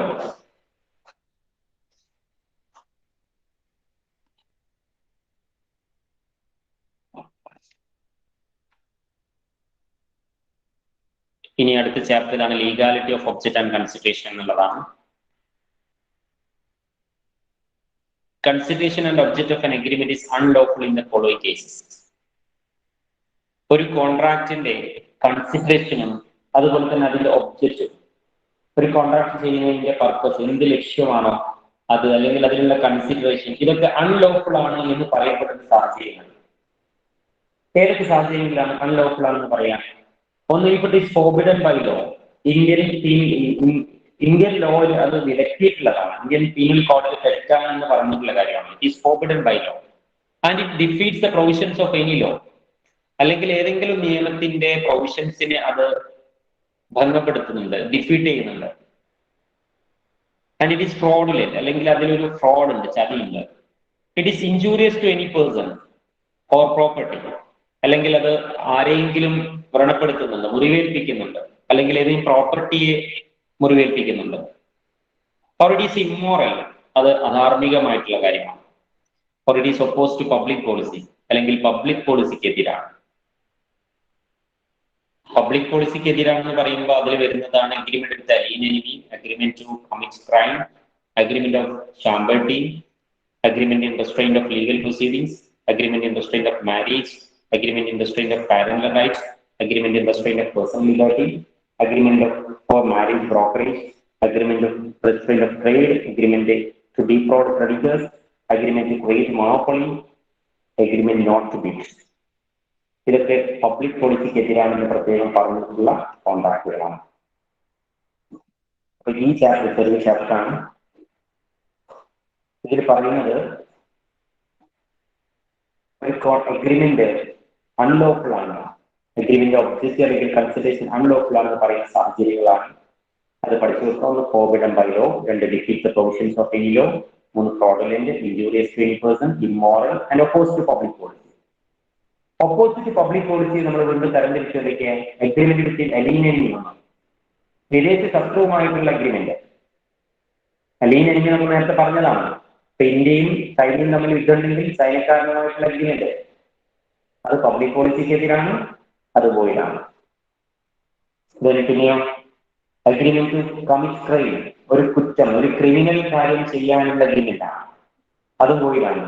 അഗ്രിമെന്റ് ഓഫ് ഷാംബർട്ടി, ഷാംബർട്ടി എന്ന് പറഞ്ഞാൽ ഒരാളെ കേസിന് സഹായിച്ചിട്ട് അതിന്റെ പങ്ക് പറ്റാൻ വേണ്ടിയിട്ട്, അതിന് ലാഭം ഉണ്ടാക്കിയിട്ട് ആ ലാഭം പറ്റാൻ വേണ്ടിയിട്ട് ഉണ്ടാക്കുന്ന കോൺട്രാക്ട് ആണ് അഗ്രിമെന്റ് ഓഫ് ഷാംബർട്ടി എന്ന് പറയുന്നത്. 2 പേര് തമ്മിൽ പ്രശ്നം ഉണ്ടാക്കിയിട്ട് ഒരാൾക്കെതിരെ കേസ് കൊടുപ്പിക്കുക, എന്നിട്ട് അയാൾക്ക് കേസിൽ വരും പിന്നെ ലാഭം കിട്ടുമ്പോൾ അതിന്റെ ഒരു പങ്ക് എനിക്കും വേണമെന്ന് പറഞ്ഞ് കോൺട്രാക്ട് ചെയ്യും. അത്തരം അഗ്രിമെന്റിനെയാണ് ചേമ്പർട്ടി എന്ന് പറയാം. സോ അതും വോയിഡാണ്. Agreement in restraint of legal proceedings, നിയമപരമായിട്ടുള്ള കാര്യങ്ങൾ തടസ്സപ്പെടുത്താനുള്ള അഗ്രിമെന്റ്, നിയമ നടപടികളെ തടസ്സപ്പെടുത്താൻ, ഗവൺമെന്റ് ഉദ്യോഗസ്ഥരുടെ ജോലിയെ തടസ്സപ്പെടുത്തുന്നതൊക്കെ അതിനുള്ള അഗ്രിമെന്റുകൾ, agreement in restraint of legal proceedings, അത് വോയിഡാണ്. Agreement in restraint of marriage, വിവാഹം നടക്കുന്ന കരാറുകൾ, അതും പബ്ലിക് പോളിസിക്കെതിരാണ്, വോയിഡാണ്. Agreement in restraint of parental rights, parental right തടസ്സപ്പെടുത്തുന്ന അഗ്രിമെന്റ് ആണ്. പാരന്റൽ റൈറ്റ് തടസ്സപ്പെടുത്തുന്ന തരത്തിലുള്ള അഗ്രിമെന്റ് വോയിഡാണ്. Agreement in restraint of personal liberty,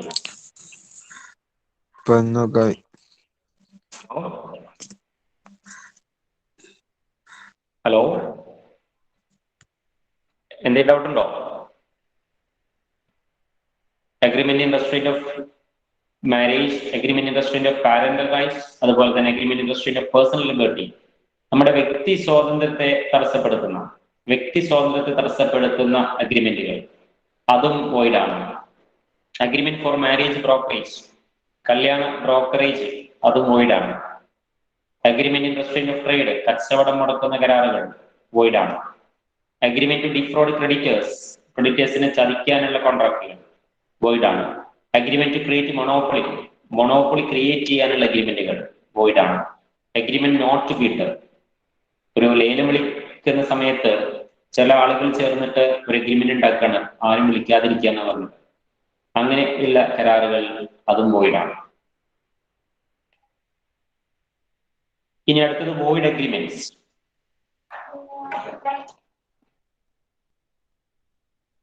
An agreement not enforceable by law is called void agreement. Void agreement എന്നാൽ കോടതിയിൽ പോകാൻ പറ്റാത്ത അഗ്രിമെന്റ് ആണ്, കോടതിയിൽ എൻഫോഴ്സ് ചെയ്യാൻ പറ്റാത്ത അഗ്രിമെന്റ്, അതിന് വാലിഡിറ്റി ഇല്ല. Void agreements R void ab ഇനിഷ്യോ, നമ്മൾ പറഞ്ഞ തുടക്കം മുതലേ വോയിഡ് ആണ്. It is void from the beginning. ഏതൊക്കെയാണ് വോയിഡ് അഗ്രിമെന്റിൽ വരുന്നത് നോക്കാം.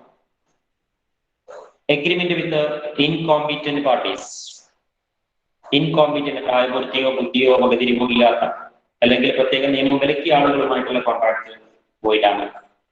Then agreement through mutual mistake, രണ്ടുപേർക്കും മിസ്റ്റേക്ക് സംഭവിച്ചിട്ടുണ്ടെങ്കിൽ അത് വോയിഡാണ്. അഗ്രിമെന്റ് വിത്ത് അൺലോഫുൾ കൺസിഡറേഷൻ ഇല്ലാണെങ്കിൽ അല്ലെങ്കിൽ കൺസിഡറേഷൻ ഇല്ലീഗൽ ആണെങ്കിൽ അത് വോയിഡാണ്. അഗ്രിമെന്റ് വിത്ത് അൺലോഫുൾ ഒബ്ജക്റ്റ്, അവരുടെ ഉദ്ദേശം ഇല്ലീഗൽ ആണെങ്കിൽ വോയിഡാണ്. അഗ്രിമെന്റ് മെയ്ഡ് വിത്തൗട്ട് കൺസിഡറേഷൻ വോയിഡാണ്. Agreement in restraint of marriage വോയിഡാണ്. Agreement in restraint of legal proceedings, ഇതൊക്കെ നമ്മൾ നേരത്തെ പറഞ്ഞിട്ടുള്ളതാണ്. Agreement in restraint of trade, agreement to do impossible act, possibility ഇല്ലെങ്കിൽ വോയിഡാണ്. Wager agreement വോയിഡാണ്. എന്താണ് വേജർ അഗ്രിമെന്റ്? വേജർ എന്നാൽ betting ആണ്, പന്തയം വെക്കുന്ന അഗ്രിമെന്റുകൾ വോയിഡാണ്. ഈ വേജർ അഗ്രിമെന്റ് എന്താണ് പറയുന്നുണ്ട്? Following are the essentials of wager agreement. Wager അഗ്രിമെന്റിന്റെ ഫീച്ചേഴ്സ് എന്നാൽ ഒരു അൺസർട്ടൻ ഈവന്റ്, ഒരു പന്തയം വെക്കുക എന്ന് പറയുമ്പോൾ അതിൽ നമുക്കൊരു അൺസർട്ടൻ ഈവന്റ് ഉണ്ടാവും, അല്ലെ? ഇപ്പൊ നമ്മൾ എന്തിനാ പന്തയം വെക്കുക? അപ്പൊ ഇന്ത്യയുടെ കളി നടക്കുന്നുണ്ട്, അടുത്ത ഞായറാഴ്ച ഇന്ത്യയും പാകിസ്ഥാനും തമ്മിൽ ക്രിക്കറ്റ് നടക്കുക. അപ്പോ ഒരാൾ പറയാണ് പാകിസ്ഥാൻ ജയിക്കുന്നു, മറ്റൊരാൾ പറയാണ് ഇന്ത്യ ജയിക്കുന്നു.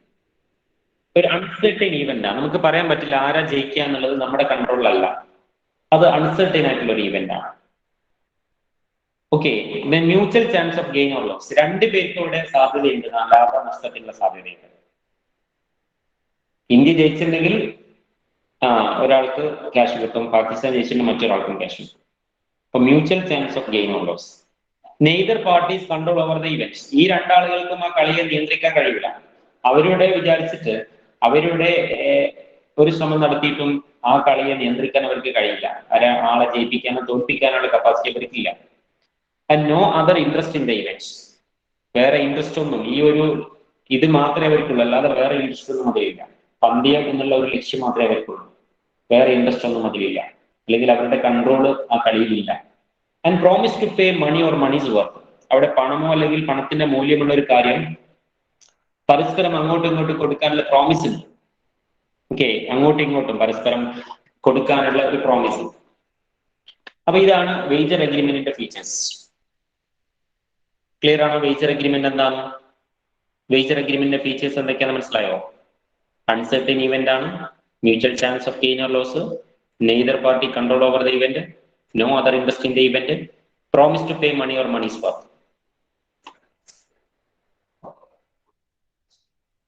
എന്നാൽ ചില കോൺട്രാക്റ്റുകൾ നമുക്ക് തോന്നും വേജറിംഗ് നേച്ചർ ഉള്ളതാണെന്ന്, പക്ഷെ അത് അങ്ങനെയല്ല, അത് വാലിഡ് ആണ്. അതായത് ഒരു പന്തയം വെക്കുന്ന അതിന്റെ സ്വഭാവങ്ങളൊക്കെ ഉണ്ട്, പക്ഷേ അത് പന്തയമല്ല. അതായത് പന്തയത്തിന്റെ feature uncertain event, mutual chance of gain or loss, ഈ ഫീച്ചേഴ്സ് ഒക്കെ ഉണ്ടാവും, പക്ഷെ അത് വാലിഡ് ആണ്. അത്തരം കോൺട്രാക്റ്റുകളാണ് കൊമേഴ്ഷ്യൽ ട്രാൻസാക്ഷൻ. കൊമേഴ്ഷ്യൽ ട്രാൻസാക്ഷൻ ആണ് ഇത്തരം ഫീച്ചർ അൺസർട്ടൻ ഈവന്റ് ഉള്ള കൊമേഴ്ഷ്യൽ ട്രാൻസാക്ഷൻസ് ഉണ്ടാവും. ഇപ്പം ഒരു കണ്ടീഷൻ വെച്ച് ഭാവിയിൽ ഇങ്ങനെ സംഭവിക്കുകയാണെങ്കിൽ ഇങ്ങനെ തരാം എന്നൊക്കെ പറഞ്ഞ് കണ്ടീഷൻ വെക്കുന്നുണ്ടാവും. അൺസർട്ടൻ ഈവന്റ് ഉണ്ടാവും, ചിലപ്പോൾ mutual chance of gain or loss ഉണ്ടാവും. ഉദാഹരണത്തിന് സ്പെക്കുലേഷൻ ഒക്കെ, അതുപോലെ ഫ്യൂച്ചേഴ്സ് ഓപ്ഷൻസ് ഒക്കെ ഉണ്ടല്ലോ, ഡെറിവേറ്റീവ് ട്രാൻസാക്ഷൻസ് ഒക്കെ. അപ്പൊ അവിടെയൊക്കെ mutual chance of gain or loss ഉണ്ട്, neither party control the event ഒക്കെ വരുന്നുണ്ട്, പക്ഷേ അത് വാലിഡ് ആണ്, അത് കൊമേഴ്ഷ്യൽ ട്രാൻസാക്ഷൻ ആണ്. അതുപോലെ സ്പെക്കുലേറ്റീവ് ട്രാൻസാക്ഷൻ, ഹോഴ്സ് റേസിംഗ് ഒക്കെ വാലിഡ് ആണ്. ലോട്ടറി വാലിഡ് ആണ്. ലോട്ടറിക്ക് ഈ സ്വഭാവം ഉണ്ട് അല്ലേ, അൺസർട്ടൈൻ ആണ്, ലോസും ലാഭവും രണ്ട് സാധ്യതയുണ്ട്. സോ പ്രൈസ് കോമ്പറ്റീഷൻ, അതുപോലെ അത്ലറ്റിക് കോമ്പറ്റീഷൻ, ഇങ്ങനെയുള്ള കോമ്പറ്റീഷനൊക്കെ അതൊക്കെ വാലിഡ് ആണ്. കോൺട്രാക്ട് ഓഫ് ഇൻഷുറൻസ് വാലിഡ് ആണ്. ഇൻഷുറൻസിനും ഇതേ സ്വഭാവമുണ്ട്, ബെറ്റിങ്ങിന്റെ സ്വഭാവമുണ്ട്, പക്ഷേ അത് വാലിഡ് ആണ്.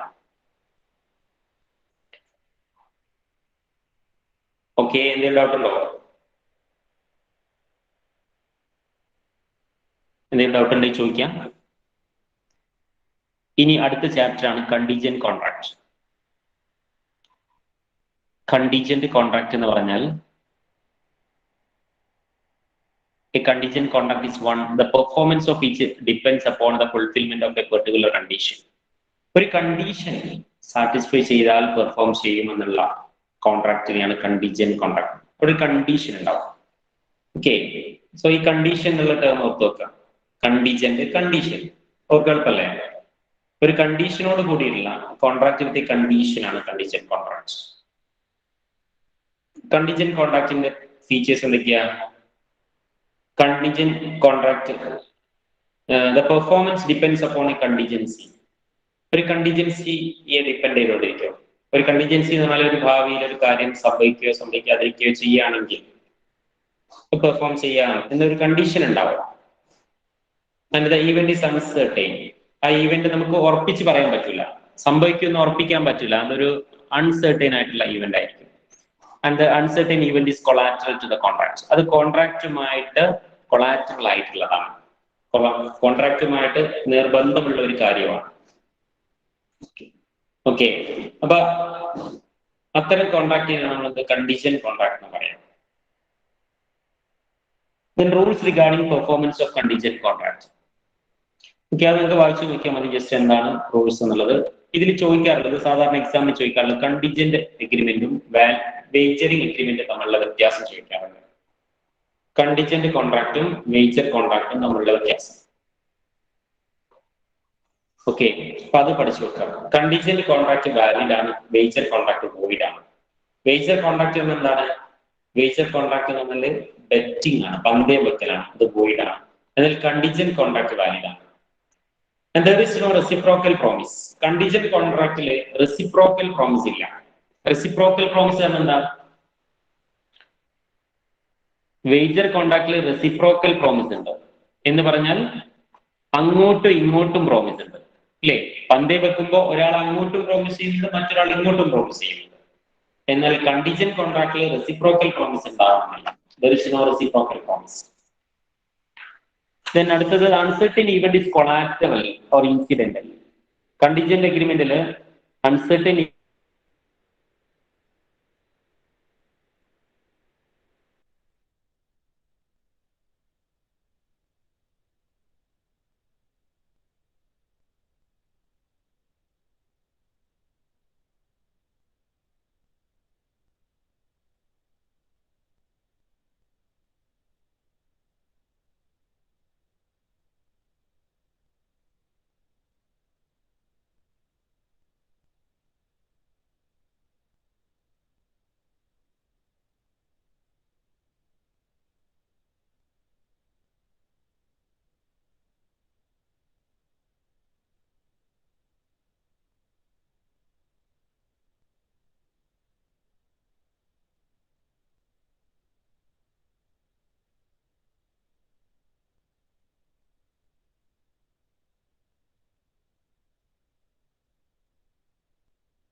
കേൾക്കുന്നില്ല? Yes, sir.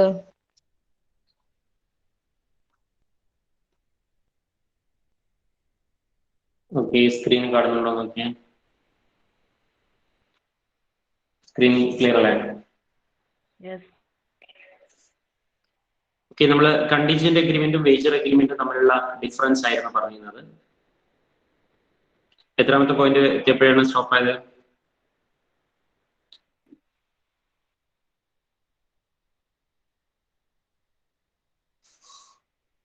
ഹലോ, നിങ്ങൾ ക്ലാസ് കേൾക്കുന്നില്ലേ? Third point. Okay, third point പറഞ്ഞത് uncertain event is collateral or incidental. എന്നാൽ വേജർ കോൺട്രാക്റ്റിൽ it is only a determining factor. Contingent അഗ്രിമെന്റിൽ അൺസർട്ടൻ ഇവന്റ് ഉണ്ട്, പക്ഷെ ആ അൺസർട്ടൻ ഇവന്റ് കോൺട്രാക്റ്റുമായിട്ട് ബന്ധപ്പെട്ട കാര്യമായിരിക്കും. എന്നാൽ വേജർ അഗ്രിമെന്റ് അതിലുള്ള ഈ അൺസർട്ടൻ ഇവന്റ് ഇതുമായിട്ട് ഒരു ബന്ധം ഉണ്ടാവില്ല. ഇപ്പൊ നമ്മൾ പന്തയം വെക്കുന്ന കേസിൽ പറഞ്ഞു ഇന്ത്യയും പാകിസ്ഥാനുള്ള കളി, അത് നമ്മളുമായിട്ട് ഒരു ബന്ധവുമില്ല, അതൊരു ഡിറ്റർമിനിങ് ഫാക്ടർ മാത്രമാണ്. അവിടെ നമ്മൾ ഓഫർ ചെയ്യുന്ന ക്യാഷും അല്ലെങ്കിൽ ഈ കളിയും തമ്മിൽ നമ്മൾ ഒരു ബന്ധവുമില്ല. എന്നാൽ കണ്ടീജന്റ് കോൺട്രാക്റ്റിൽ നമ്മളൊരു അൺസർട്ടൻ ഈവന്റ് ആയിട്ട് പറഞ്ഞിട്ടുള്ളത്, ചിലപ്പോ അത് എന്തെങ്കിലും ഒരു സംഭവിക്കുകയാണെങ്കിൽ അതിന്റെ ബെനിഫിറ്റ് കിട്ടുകയാണെങ്കിൽ ഈ കോൺട്രാക്ട് ഞാൻ നീയുമായിട്ട് ചെയ്യാം എന്നായിരിക്കും. അപ്പൊ അതും ഈ കോൺട്രാക്റ്റുമായിട്ട് ബന്ധമുണ്ട്. It is collateral or incidental. എന്നാൽ നാലാമത്തെ പോയിന്റ് പറയുന്നത് രണ്ട് പാർട്ടീസിനും ഈ കോൺട്രാക്ടിന്റെ പെർഫോമൻസ് ഹാപ്പനിങ് ഓർ നോൺ ഹാപ്പനിങ്ങിൽ ഇൻട്രസ്റ്റഡ് ആണ്. ഓക്കെ, എന്നാൽ വേജർ അഗ്രിമെന്റിൽ അങ്ങനെ ഇൻട്രസ്റ്റഡ് അല്ല. ചിലപ്പോ ഇന്ത്യയോട് താല്പര്യം ഇല്ലാത്ത ആളായിരിക്കും ഇന്ത്യ ജയിക്കും എന്ന് പറയുന്നത്. പന്തയം അങ്ങനെയൊക്കെ ആവാം. പന്തയം എന്ന് പറഞ്ഞാൽ അയാൾക്ക് ഏതിനാണ് സാധ്യതയുള്ളത് അതാ നോക്കുക. അയാൾക്ക് അതിൽ ഇൻട്രസ്റ്റഡ് ഉണ്ടാവണമെന്നില്ല, പക്ഷെ ആള് ജയിക്കാൻ സാധ്യത ഏതാണെന്ന് നോക്കിയിട്ട് അതിന്മേലാണ് അയാൾ പിടിക്കുക. And fifth one, a contingent contract is not of wagering nature. Contingent contract wagering nature അല്ല, എന്നാൽ എല്ലാ വേജറിംഗ് കോൺട്രാക്ടും കണ്ടീജന്റ് നേച്ചർ ആണ്. വേജർ അഗ്രിമെന്റിൽ എഴുതാം a wagering contract is contingent nature. കാരണം വേജർ അഗ്രിമെന്റിലൊക്കെ ഒരു കണ്ടീഷൻ ഉണ്ട്, പക്ഷെ കണ്ടീജന്റ് കോൺട്രാക്ട് വേജർ അഗ്രിമെന്റ് അല്ല. കണ്ടീജന്റ് കോൺട്രാക്ട് വാലിഡ് ആണ്, അതുകൊണ്ട് അത് വേജർ നേച്ചർ അല്ല. എന്നാൽ വേജർ കോൺട്രാക്ട് കണ്ടീജന്റ് നേച്ചർ ആണ്, പക്ഷെ അത് വോയിഡ് ആണ്. ഓക്കെ,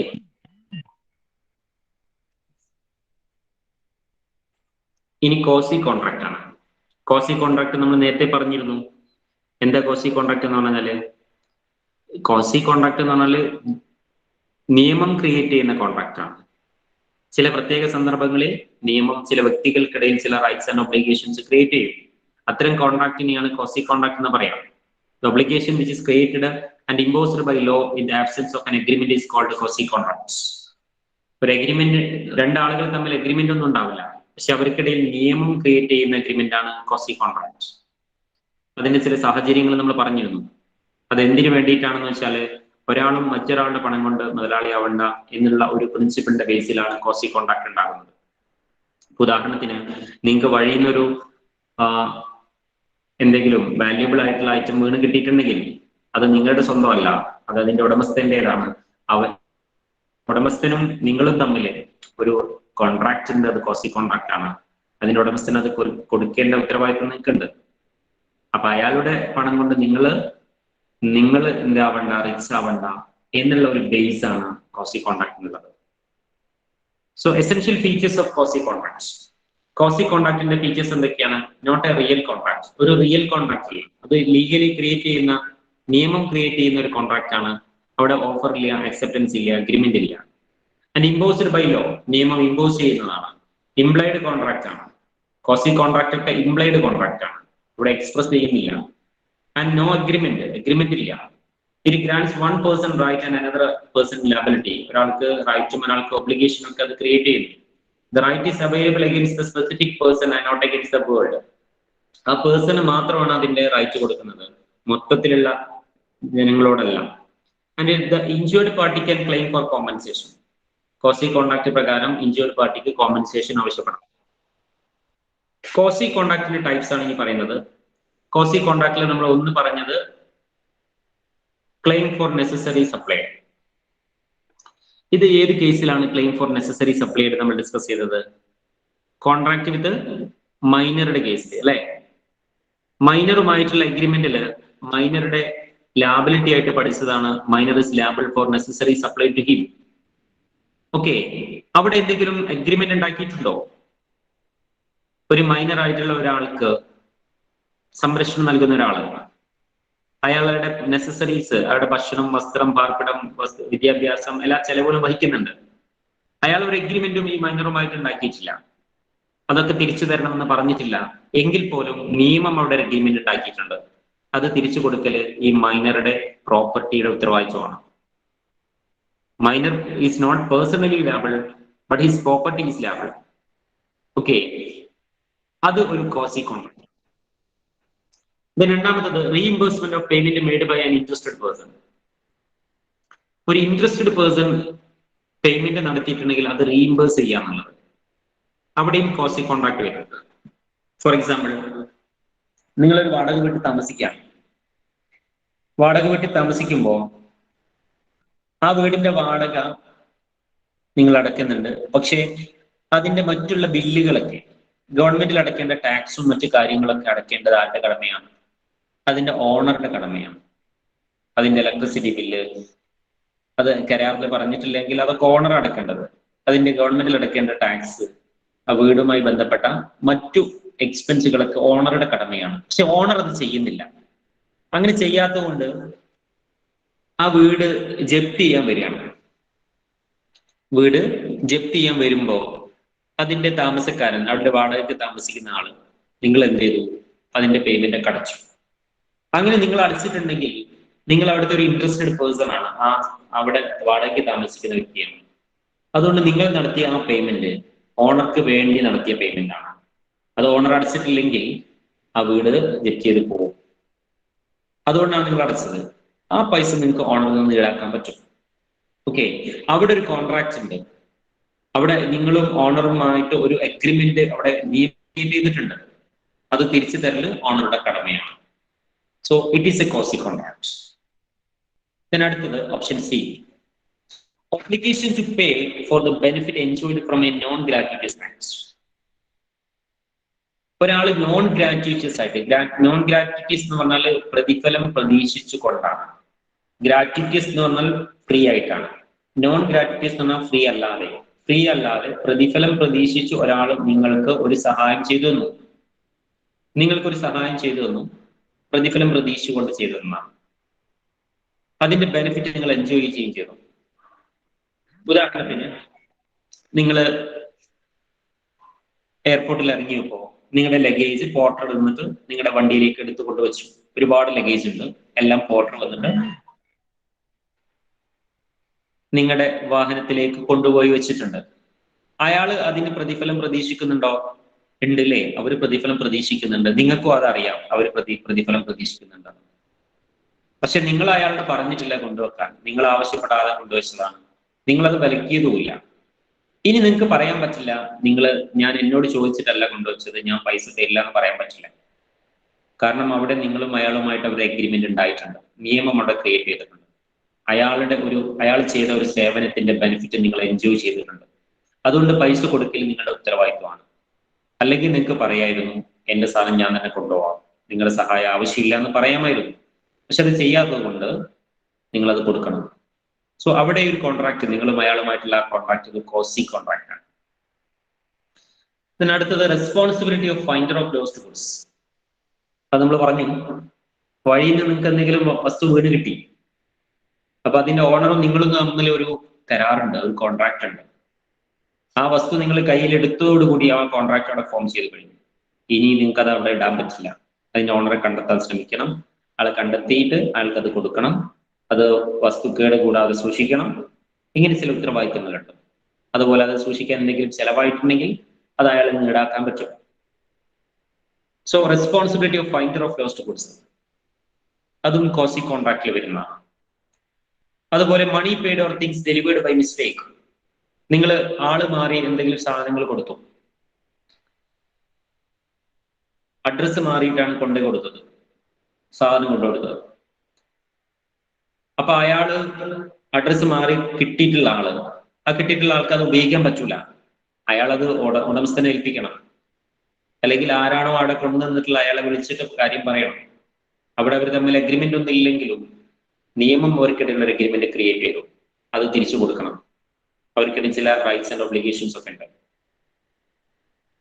ഓക്കെ, അപ്പൊ ഇത്രയാണ് കോസി കോൺട്രാക്റ്റിൽ വരുന്നത്. അപ്പൊ കോസി കോൺട്രാക്റ്റിന്റെ ഉദ്ദേശം എന്താണെന്ന് മനസ്സിലായില്ലേ? ഒരാളും മറ്റൊരാളുടെ പണം കൊണ്ട് മുതലാളിയാവണ്ട. No person can become rich by the property of another person. No person must grow rich out of the another person's cost. അതാണ് കോസി കോൺട്രാക്റ്റിന്റെ ബേസിക് ആയിട്ടുള്ള മാക്സിം. കോസി കോൺട്രാക്ട് എന്താണെന്ന് മനസ്സിലായിട്ടുണ്ടാവുന്നതായിരിക്കും. ക്ലിയർ അല്ലേ? ഇനി ഇതിൽ performance of contract. Performance of contract എന്നാൽ കോൺട്രാക്റ്റിലുള്ള contracting പാർട്ടീസിന് ചില responsibilities ഉണ്ടാവും, obligations ഉണ്ടാവും. അത് അവർ പെർഫോം ചെയ്യുന്നതിനെയാണ് പെർഫോമൻസ് എന്ന് പറയാം. ഈ പെർഫോമൻസ് രണ്ട് തരമുണ്ട്: actual performance, attempted performance. Actual performance എന്ന് പറഞ്ഞാൽ രണ്ടുപേരും അവരുടെ റെസ്പെക്റ്റീവ് ഒബ്ലിഗേഷൻസ് പെർഫോം ചെയ്യാം. നോർമൽ കേസിൽ എങ്ങനെയാണോ പെർഫോം ചെയ്യുക, ഉദാഹരണത്തിന് ഒരു കാറിന്റെ വിൽപ്പനയാണെങ്കിൽ ആ കാറ് കൈമാറ്റം ചെയ്യുന്നു, എ ബിക്ക് കൊടുക്കുന്നു, ബി എക്ക് ക്യാഷും കൊടുക്കുന്നു, അതോടുകൂടി അത് പെർഫോം ചെയ്ത് കഴിഞ്ഞു. അതിന് ആക്ച്വൽ പെർഫോമൻസ് എന്ന് പറയും. എന്നാൽ രണ്ടാമത്താണ് അറ്റംപ്റ്റഡ് പെർഫോമൻസ്. പെർഫോം ചെയ്യാൻ വേണ്ടിയിട്ട് ശ്രമിക്കുക, അറ്റംപ്റ്റഡ് പെർഫോമൻസ്. അതിന് പറയുന്ന മറ്റു പേരുകളാണ് ടെൻഡർ അല്ലെങ്കിൽ ഓഫർ ടു പെർഫോം. ഒരാള് അയാളുടെ പെർഫോമൻസിന് വേണ്ടി ശ്രമിച്ചു, പക്ഷെ മറ്റേ അക്സെപ്റ്റ് ചെയ്തില്ലെങ്കിൽ പറഞ്ഞ എല്ലാ കണ്ടീഷനും പാലിച്ചുകൊണ്ട് തന്നെ പെർഫോം ചെയ്യാൻ ശ്രമിച്ചു, പക്ഷേ അതർ പാർട്ടി അത് ആക്സെപ്റ്റ് ചെയ്തില്ലെങ്കിൽ ഇനി അത് പെർഫോം ചെയ്യേണ്ട കാര്യമില്ല. കാരണം ഒരു പ്രാവശ്യം പെർഫോം ചെയ്യാൻ വേണ്ടിയിട്ട് ഗുഡ്സ് ഡെലിവർ ചെയ്യാൻ വേണ്ടിയിട്ട് ഗുഡ്സുമായിട്ട് വന്നു, അപ്പൊ പറഞ്ഞു എനിക്ക് വേണ്ടെന്ന് പറഞ്ഞു, ഗുഡ്സ് വേണ്ട, അല്ലെങ്കിൽ അയാൾ ആക്സെപ്റ്റ് ചെയ്തില്ല, അയാൾ കെയർ ചെയ്തില്ല, കൺസിഡർ ചെയ്തില്ല. അങ്ങനെയാണെങ്കിൽ പിന്നീട് അത് കൊടുക്കേണ്ട ആവശ്യമില്ല. അതോടുകൂടി ആ കോൺട്രാക്ട് പെർഫോം ചെയ്തതിന് തുല്യമായി, ഇനി അത് കൊടുക്കേണ്ട ആവശ്യമില്ല. പക്ഷെ പറഞ്ഞ സമയത്ത് പറഞ്ഞ കണ്ടീഷൻ പാലിച്ച് പറഞ്ഞ പോലെ തന്നെ ചെയ്യണം, എങ്കിൽ മാത്രമേ അത് വാലിഡ് ആയിട്ടുള്ള ടെൻഡർ ആവുള്ളൂ. Okay, performance. Here the promisor has offered to fulfill his obligation under the contract, but the offer has not been accepted by the promisee. പക്ഷേ പ്രോമിസി അത് ആക്സെപ്റ്റ് ചെയ്തില്ല, എന്നുണ്ടെങ്കിൽ അതിനെയാണ് അറ്റംപ്റ്റഡ് പെർഫോമൻസ് എന്ന് പറയാം. അറ്റംപ്റ്റഡ് പെർഫോമൻസ് വാലിഡ് ആവണമെങ്കിൽ ചില conditions ഉണ്ട്, essentials of A valid tender. അപ്പോഴാണ് അറ്റംപ്റ്റഡ് പെർഫോമൻസ് വാലിഡ് ആവുക. നമ്മൾ പറഞ്ഞു അവിടെ കണ്ടീഷൻ വെക്കാൻ പാടില്ല, ഇറ്റ് മസ്റ്റ് ബി അൺകണ്ടീഷണൽ. ഉദാഹരണത്തിന് നിങ്ങൾ ഒരാളെ ഒരു സ്ഥാപനം ഒരു ഫോമുമായിട്ടുള്ള അഗ്രിമെന്റ് ആണ്, നിങ്ങളുടെ വീട് പണി നടക്കുന്നുണ്ട്, അതിലേക്ക് ആവശ്യമായിട്ടുള്ള മാർബിള് ഇത്ര രൂപയ്ക്ക് എന്ന് പറഞ്ഞിട്ട് ഒരു കുറച്ച് എമൗണ്ട് ഫിക്സ് ചെയ്തിട്ടുണ്ട്, ഇത്ര എമൗണ്ടിന് ഇത്ര ക്വാണ്ടിറ്റി ഒക്കെ ഫിക്സ് ചെയ്തു.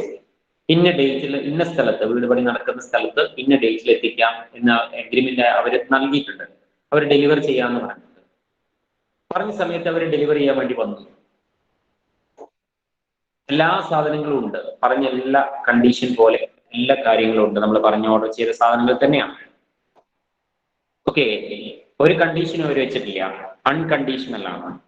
അവർ വന്നു, അങ്ങനെയാണെങ്കിൽ നമുക്കത് റിജക്ട് ചെയ്യാൻ പറ്റില്ല.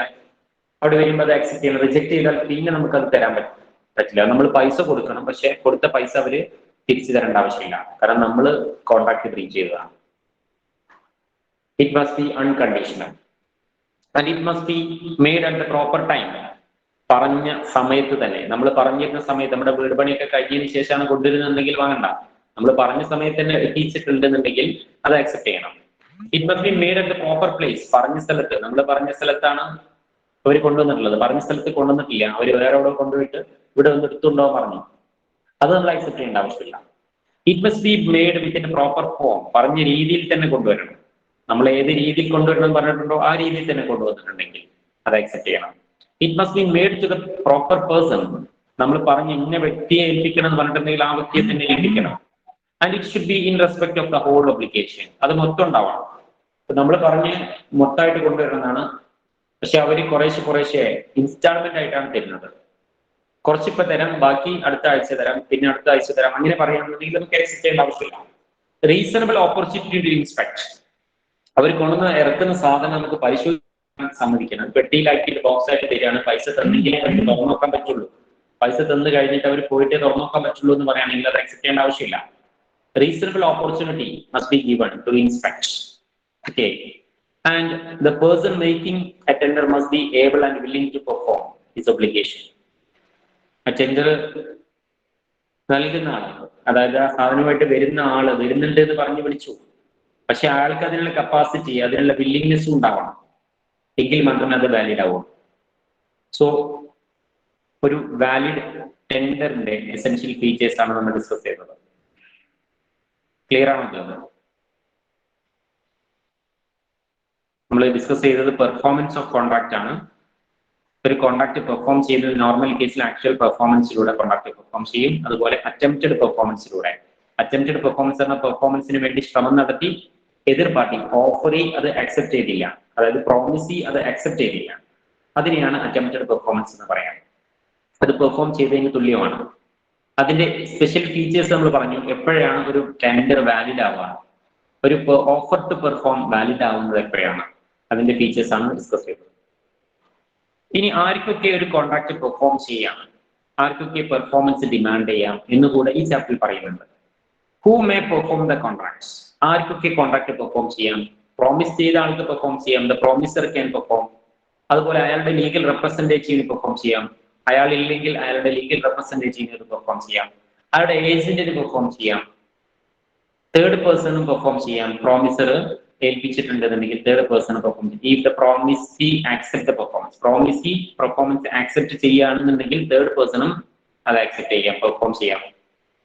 ആൻഡ് ജോയിന്റ് പ്രോമിസേഴ്സ്, ഒന്നിലധികം പ്രോമിസേഴ്സ് ഉണ്ടെങ്കിൽ അവർ ആർക്കെങ്കിലും വേണമെങ്കിൽ പെർഫോം ചെയ്യാം. അപ്പോൾ ഒരു കോൺട്രാക്ടിന്റെ പെർഫോമൻസ് ആർക്കൊക്കെ ചെയ്യാം? ഒരാൾക്ക് പ്രോമിസർക്ക് ചെയ്യാം, അല്ലേ? ലീഗൽ റെപ്രസെന്റേറ്റീവിന് ചെയ്യാം, ഏജന്റിന് ചെയ്യാം, തേർഡ് പേഴ്സൺ ചെയ്യാം, ജോയിന്റ് പ്രോമിസേഴ്സിന് ചെയ്യാം. പക്ഷെ പ്രോമിസ് ചെയ്യുന്ന ചില കോൺട്രാക്ടുകൾ ഉണ്ടാവും, പേഴ്സണൽ സ്കില്ല് നെസസറി ആയിട്ടുള്ള കോൺട്രാക്ടുകൾ. അത് പ്രോമിസർക്ക് മാത്രമേ ചെയ്യാൻ പറ്റുള്ളൂ. ഉദാഹരണത്തിന് ഒരാള് നല്ല പാട്ടുകാരനാണ്, അപ്പൊ അയാളുമായിട്ട് ഒരു എഗ്രിമെന്റ്, അയാൾ വന്ന് പാട്ട് പാടണം എന്നാണ് നമ്മൾ എഗ്രിമെന്റ്. അയാൾക്ക് ഒരു ഏജന്റിനെ വിടാൻ പറ്റില്ല, അല്ലെങ്കിൽ അയാൾക്ക് അയാളുടെ ബന്ധുക്കളെ വിടാൻ പറ്റില്ല, അല്ലെങ്കിൽ ഒരു തേർഡ് പേഴ്സണെ വിടാൻ പറ്റില്ല. ഓക്കെ, പേഴ്സണൽ സ്കില്ല് നെസസറി ആയിട്ടുള്ള കാര്യമാണെങ്കിൽ അയാൾ തന്നെ സ്വയം ചെയ്യണം, അല്ലെങ്കിൽ മറ്റൊരാളെ ഏൽപ്പിച്ചാലൊക്കെ ചെയ്യാം. ഒരു തേർഡ് പേഴ്സണെ ഏൽപ്പിക്കാന്നുണ്ടെങ്കിൽ അത് പ്രോമിസ് അത് അക്സെപ്റ്റ് ചെയ്യുകയാണെങ്കിൽ ഓക്കെയാണ്, വാലിഡ് ആണ്. ഇനി who can demand performance? Performance ആർക്കൊക്കെ ഡിമാൻഡ് ചെയ്യാൻ പറ്റാം? പെർഫോമൻസ് ഡിമാൻഡ് ചെയ്യാന്നാൽ നമ്മൾ ഒരാളുമായി അഗ്രിമെന്റ് ഉണ്ട്, അയാൾ ചെയ്യേണ്ട ഡ്യൂട്ടി നമുക്ക് ഡിമാൻഡ് ചെയ്യാം, അല്ലേ? അയാൾ ചെയ്യേണ്ടത് നമുക്ക് ചെയ്യണമെന്ന് ഡിമാൻഡ് ചെയ്യാം. അപ്പൊ പ്രോമിസ് ചെയ്യാണ്, നമ്മൾ പ്രോമിസ് ചെയ്യാണ്, നമുക്ക് വാഗ്ദാനം ചെയ്യപ്പെട്ട വ്യക്തിയാണ്, പ്രോമിസിക്ക് ഡിമാൻഡ് ചെയ്യാം. പ്രോമിസ് ചെയ്ത ലീഗൽ റെപ്രസെന്റേറ്റീവിനെ ഡിമാൻഡ് ചെയ്യാം. പ്രോമിസ് മരിച്ചു പോയിട്ടുണ്ടെങ്കിൽ അയാളുടെ ലീഗൽ റെപ്രസെന്റേറ്റീവ് ആരാണോ അയാൾക്ക് ഡിമാൻഡ് ചെയ്യാം. അതുപോലെ തേർഡ് പാർട്ടിക്ക് ഡിമാൻഡ് ചെയ്യാം. ഇൻ സെർട്ടൻ കേസസ്, ചില സാഹചര്യങ്ങളിൽ തേർഡ് പാർട്ടിക്ക് ഡിമാൻഡ് ചെയ്യാം. For example beneficiary in case of trust. ട്രസ്റ്റിന്റെ കേസിൽ നമ്മൾ ഇന്നലെ പറഞ്ഞിരുന്നു, ട്രസ്റ്റിന്റെ ബെനിഫിഷ്യറിക്ക് അയാളുടെ ബെനിഫിറ്റിന് വേണ്ടി ഡിമാൻഡ് ചെയ്യാമെന്ന് പറഞ്ഞു. അയാളുമായിട്ട് കോൺട്രാക്ട് ഇല്ലെങ്കിൽ പോലും ബെനിഫിഷ്യറിക്ക് ട്രസ്റ്റിൽ വരുന്ന അയാൾക്ക് വേണ്ടിയിട്ടുള്ള ബെനിഫിറ്റിന് വേണ്ടിയിട്ട് ഡിമാൻഡ് ചെയ്യാം. ദെൻ ജോയിന്റ് പ്രോമിസീസ്, ജോയിന്റ് പ്രോമിസീസിനും ഡിമാൻഡ് ചെയ്യാം.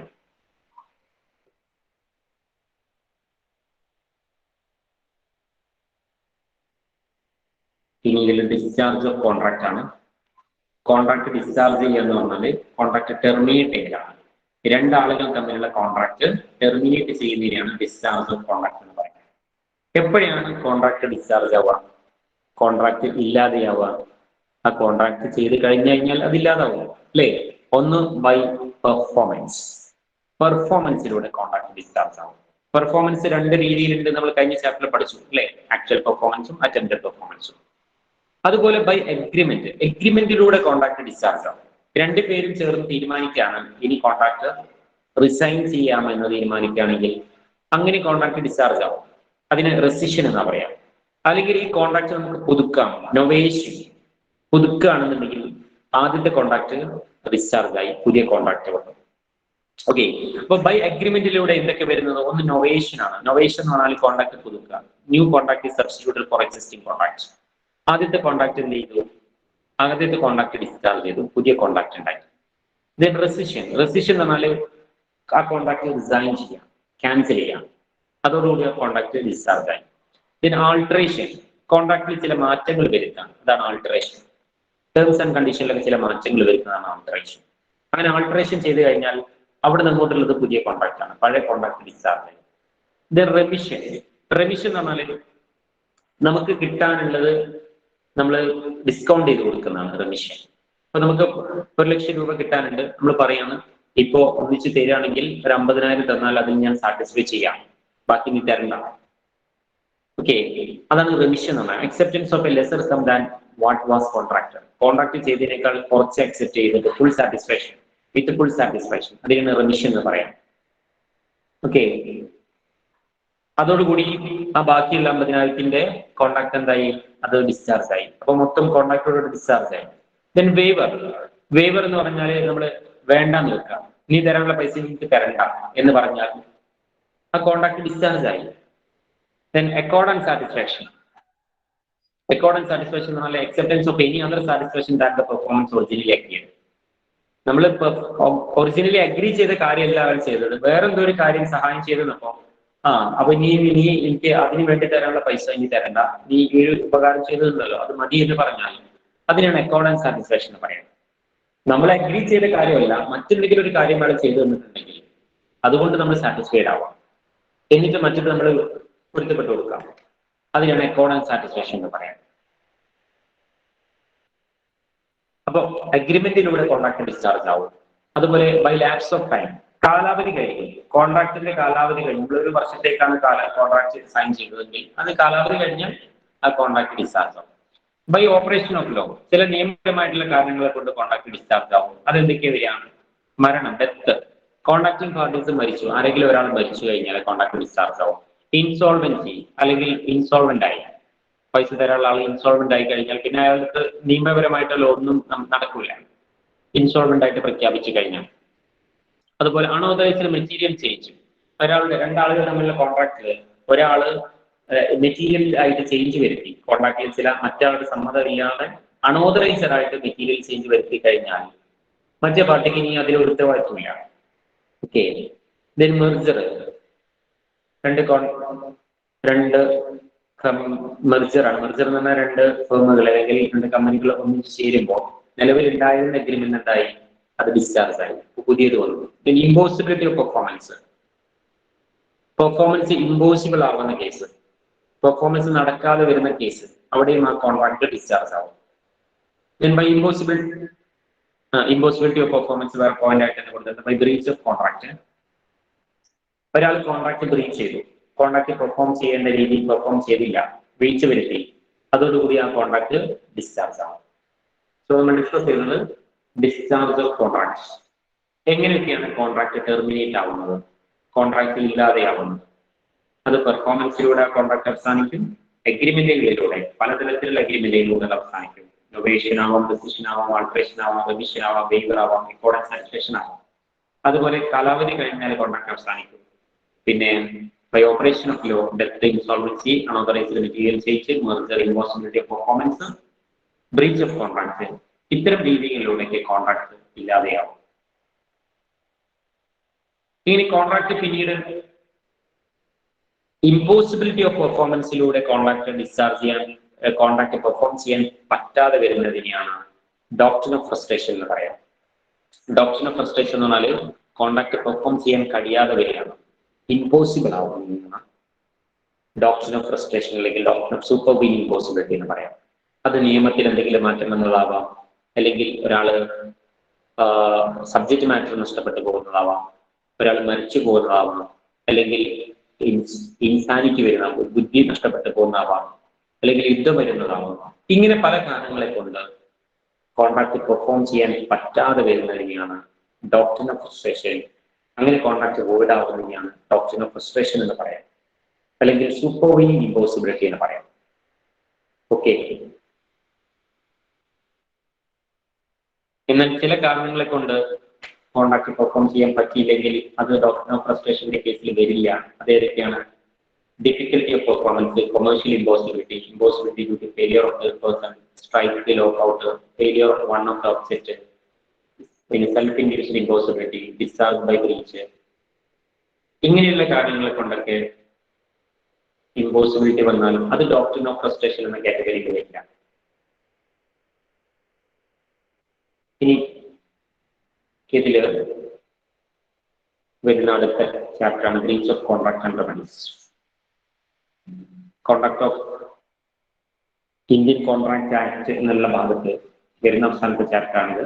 ഇത് കഴിഞ്ഞ് കുറച്ച് സ്പെഷ്യൽ കോൺട്രാക്റ്റുകൾ നിങ്ങൾക്ക് പഠിക്കാനുണ്ട്. അത് നമുക്ക് അടുത്ത ക്ലാസ്സിൽ ഡിസ്കസ് ചെയ്യാം. അടുത്തൊരു ക്ലാസ് കൂടിയായ നമുക്ക് ലോ കംപ്ലീറ്റ് ചെയ്യാൻ പറ്റണം. അടുത്ത ക്ലാസ്സിൽ സ്പെഷ്യൽ കോൺട്രാക്റ്റുകൾ, government credit indemnity guarantee, sale of goods act, agency contract തുടങ്ങിയ ചാപ്റ്ററുകൾ ഡിസ്കസ് ചെയ്യാനുണ്ട്. അപ്പൊ ഇതിൽ breach of contract and remedies. Contract ഒരാൾ ബ്രീച്ച് വരുത്തുക എന്ന് പറഞ്ഞാൽ ഒരാൾ അയാളുടെ ഒബ്ലിഗേഷൻ നിർവഹിക്കുന്നതിൽ ഫെയിൽ ആവാം. അതിനാണ് ബ്രീച്ച് എന്ന് പറയാം. ഒരാൾ കോൺട്രാക്ട് ലംഘിക്കാം, അയാളുടെ ഡ്യൂട്ടി പെർഫോം ചെയ്യുന്നതിൽ ഫെയിൽ ആവാം. അതിനാണ് ബ്രീച്ച് ഓഫ് കോൺട്രാക്ട് എന്ന് പറയുന്നത്. അതിനെന്താണ് പരിഹാരം? റെമഡീസ് എന്തൊക്കെയാണ്? അതാണ് ഇവിടെ ഡിസ്കസ് ചെയ്യുന്നത്. So breach of contract means failure to perform the obligation of any party to the contract. Contracting party അയാളുടെ ഒബ്ലിഗേഷൻ നിർവഹിക്കുന്നതിൽ വീഴ്ച വരുത്തുന്നതാണ് ബ്രീച്ച് ഓഫ് കോൺട്രാക്ട്. അതിലുള്ള പരിഹാര മാർഗങ്ങൾ എന്തൊക്കെയാണ് ഇവിടെ പറയുന്നത്? Remedies for breach of contract. അങ്ങനെ ഒരാൾ വീഴ്ച വരുത്തിയാൽ മറ്റേ ആൾക്ക് എന്ത് ചെയ്യാം? ആ കോൺട്രാക്ട് റിസൈൻ ചെയ്യാം. നമ്മളുമായി ഒരാൾ അഗ്രിമെന്റ് വെച്ച് ആ അഗ്രിമെന്റിൽ അയാൾ വീഴ്ച വരുത്തിയാൽ നമുക്ക് പിന്നെ ആ കോൺട്രാക്റ്റുമായിട്ട് മുന്നോട്ട് പോകണ്ട, അത് റിസൈൻ ചെയ്യാം. റെസിഷൻ ഓഫ് ദ കോൺട്രാക്ട്. അതുപോലെ റെസിഷൻ മാത്രം, അത് റിസൈൻ ചെയ്ത് പോയാൽ മാത്രം പോരാ, നമുക്ക് നഷ്ടം സംഭവിച്ചിട്ടുണ്ടെങ്കിൽ നഷ്ടപരിഹാരം ആവശ്യപ്പെടാം. Suit for damages. ഓക്കെ, നഷ്ടപരിഹാരം ആവശ്യപ്പെടാം. ഈ നഷ്ടപരിഹാരം എന്ന് പറഞ്ഞാൽ പലതരത്തിലുള്ള നഷ്ടപരിഹാരങ്ങളുണ്ട്. ഓർഡിനറി ഡാമേജ്, നമുക്ക് നോർമൽ ഉണ്ടാവുന്ന ലോസ് ആണെന്നുണ്ടെങ്കിൽ അത് നഷ്ടപരിഹാരം ആവശ്യപ്പെടുന്നത് ഓർഡിനറി ഡാമേജ് ആണ്. സ്പെഷ്യൽ ഡാമേജ്, നമുക്ക് സ്പെഷ്യൽ ഡാമേജ് ഉണ്ടായിട്ടുണ്ട്. നമ്മളൊരു ഫെസ്റ്റിവൽ സീസണിലാണ്, അത് നമുക്ക് നല്ല കച്ചവടം നടക്കുന്ന സമയമാണ്, അങ്ങാണ് ഗുഡ്സ് ഓർഡർ ചെയ്തിരുന്നത്, അതൊന്ന് അയാൾ ചെയ്തു തന്നില്ല, അതുകൊണ്ട് നമുക്ക് വലിയ ഹ്യൂജ് ലോസ് ഉണ്ടായിട്ടുണ്ട്. അത് നഷ്ടപരിഹാരം ആവശ്യപ്പെടാൻ സ്പെഷ്യൽ ഡാമേജ് ആണ്. Then exemplary damage. Exemplary damage എന്ന് പറഞ്ഞാൽ നമുക്ക് മാനസികമായിട്ടൊക്കെ വേദന ഉണ്ടാകുന്ന തരത്തിലുള്ള നഷ്ടം ഉണ്ടായിട്ടുണ്ട്. അപ്പൊ അതുപോലെ തന്നെ അയാൾ ഇനി ഒരിക്കലും അത്തരം തെറ്റുകൾ ആവർത്തിക്കാതിരിക്കാൻ വേണ്ടിയിട്ടൊക്കെ ഒരു നഷ്ടപരിഹാരം ചാർജ് ചെയ്തത്, അത്തരത്തിലുള്ളതാണ് എക്സംപ്ലറി ഡാമേജ്. നോമിനൽ ഡാമേജ് എന്നാൽ ഒരു ടെക്നിക്കൽ ആയിട്ടുള്ള, വെറുതെ ഒരു സാങ്കല്പികമായിട്ടുള്ള ഒരു ഡാമേജ് മാത്രമാണ്. ടെക്നിക്കൽ ആയിട്ടുള്ള, അതൊരു നാമമാത്രമായിട്ടുള്ള ഡാമേജ്, പേരിന് മാത്രം ഒരു നഷ്ടപരിഹാരം, ഒരു ഇങ്ങനെ ചാർജ് ചെയ്തു എന്ന് നഷ്ടപരിഹാരം ഈടാക്കി എന്ന് കാണിക്കാൻ വേണ്ടി മാത്രം നൽകുന്ന ഡാമേജ് ആണ് നോമിനൽ ഡാമേജ്. അപ്പൊ നഷ്ടപരിഹാരം ആവശ്യപ്പെടാം, കോൺട്രാക്ട് റിസൈൻ ചെയ്യാം. അതുപോലെ സ്യൂട്ട് അപ്പോൺ കോണ്ടംപറൻസ്, നമ്മൾ ചെയ്ത വർക്കിനുള്ള പ്രതിഫലം ആവശ്യപ്പെടാം. Suit upon കോണ്ടംപറൻസ്. കോണ്ടംപറൻസ് എന്ന് പറഞ്ഞാൽ നമ്മൾ കുറച്ച് വർക്ക് ചെയ്തിട്ടുണ്ടെങ്കിൽ ആ ചെയ്ത് നിർത്തിയിട്ടുണ്ടെങ്കിലും ആ ചെയ്തതിനുള്ള പ്രതിഫലം നമുക്ക് കിട്ടണം. അതാണ് കോണ്ടംപറൻസ് എന്ന് പറഞ്ഞാൽ. It means proportion to the work done. ഇപ്പൊ നിങ്ങൾ ഒരാളുടെ ജോലിക്ക് വിളിച്ചു, അയാളെ പെർഫോമൻസ് മോശമാണെന്ന് പറഞ്ഞിട്ട് അയാളെ ഒഴിവാക്കണം. 2 ദിവസം ജോലി ചെയ്തു, ഒരു മാസത്തിന് ശമ്പളം ഫിക്സ് ചെയ്തിട്ട് 2 ദിവസം ജോലി ചെയ്തിട്ട് അയാൾ പെർഫോമൻസ് മോശമാണെന്ന് അയാൾ ഒഴിവാക്കുകയാണെങ്കിൽ ആ 2 ദിവസം ചെയ്ത ജോലിക്കുള്ള പ്രതിഫലം അയാൾക്ക് കൊടുക്കണം. അത് കൊടുത്തിട്ടില്ലെങ്കിൽ അയാൾക്ക് കേസ് കൊടുക്കാനുള്ള റൈറ്റ് ഉണ്ട്. അതാണ് സ്യൂട്ട് അപ്പോൺ കോണ്ടംപറൻസ് എന്ന് പറയുന്നത്. ഓക്കെ, ഇതിനടുത്തത് suit for specific performance. Breach of contract വന്നിട്ടുണ്ടെങ്കിൽ സ്പെസിഫിക് പെർഫോമൻസിന് വേണ്ടിയിട്ട് നമുക്ക് കേസ് കൊടുക്കാം. Suit for specific performance. എന്താ സ്പെസിഫിക് പെർഫോമൻസ് എന്ന് പറഞ്ഞാല്, നമുക്കിപ്പോ വേണ്ട നഷ്ടപരിഹാരമല്ല, അയാളത് ചെയ്തു തരണം. ഇനി വേറെ ആരുമായിട്ട് അഗ്രിമെന്റ് ചെയ്യാൻ ഇപ്പൊ കിട്ടില്ല. ഓക്കെ, ഉദാഹരണം നമ്മളൊരാളുമായിട്ട് ഒരു അഗ്രിമെന്റ് ഉണ്ടാക്കിയിട്ടുണ്ട്. ആ അഗ്രിമെന്റ് അയാൾ വീഴ്ച വരുത്തി, നമുക്ക് അയാളെ തന്നെ ആ കോൺട്രാക്ട് പെർഫോം ചെയ്യണമെന്നാണ് നമുക്ക് വാശി. അങ്ങനെയാണെങ്കിൽ ആ സ്പെസിഫിക് പെർഫോമൻസിന് വേണ്ടി കേസ് കൊടുക്കാം. അതുപോലെ suit for injunction. Suit for injunction എന്ന് പറഞ്ഞാൽ നമ്മൾ ഒരാളുമായിട്ട് അഗ്രിമെന്റ് ഉണ്ടാക്കിയിട്ടുണ്ട്, അയാൾ മറ്റൊരാളുമായിട്ട് അഗ്രിമെന്റ് ചെയ്യാതിരിക്കാൻ വേണ്ടിയിട്ട് നമുക്ക് കേസ് കൊടുക്കാം. It is a court order prohibiting a party from doing something. ഒരാള് ഇന്ന കാര്യങ്ങളൊന്നും ചെയ്യാൻ പാടില്ല എന്ന് കോടതി ഉത്തരവിറക്കുന്നതാണ് സൂട്ട് ഫോർ ഇൻജക്ഷൻ എന്ന് പറയുന്നത്. അപ്പൊ നമ്മളുമായിട്ട് അഗ്രിമെന്റ് ഉണ്ട്, മറ്റൊരാളുമായിട്ട് അഗ്രിമെന്റ് ചെയ്യാൻ പാടില്ല എന്ന് ഉത്തരവിറക്കുക, അങ്ങനെയാണ് കരാറാണ് നമ്മൾ ചെയ്തിട്ടുള്ളതെന്നുണ്ടെങ്കിൽ അതിന് വേണ്ടിയിട്ട് കേസ് കൊടുക്കാം, സൂട്ട് ഫോർ ഇൻജക്ഷൻ. അപ്പൊ ഇത്രയാണ് നമ്മൾ ഇന്നത്തെ ഡിസ്കഷനിൽ ഉൾപ്പെടുത്താൻ വിചാരിച്ചിട്ടുള്ളത്. എന്തെങ്കിലും ഡൗട്ട് ഉണ്ടെങ്കിൽ ചോദിക്കാം, ഇല്ലെങ്കിൽ നമുക്ക് ക്ലാസ് വൈൻഡപ്പ് ചെയ്യാം. ഇനി ബാക്കിയുള്ള ഏരിയ നമുക്ക് നാളെ ഡിസ്കസ് ചെയ്യാം.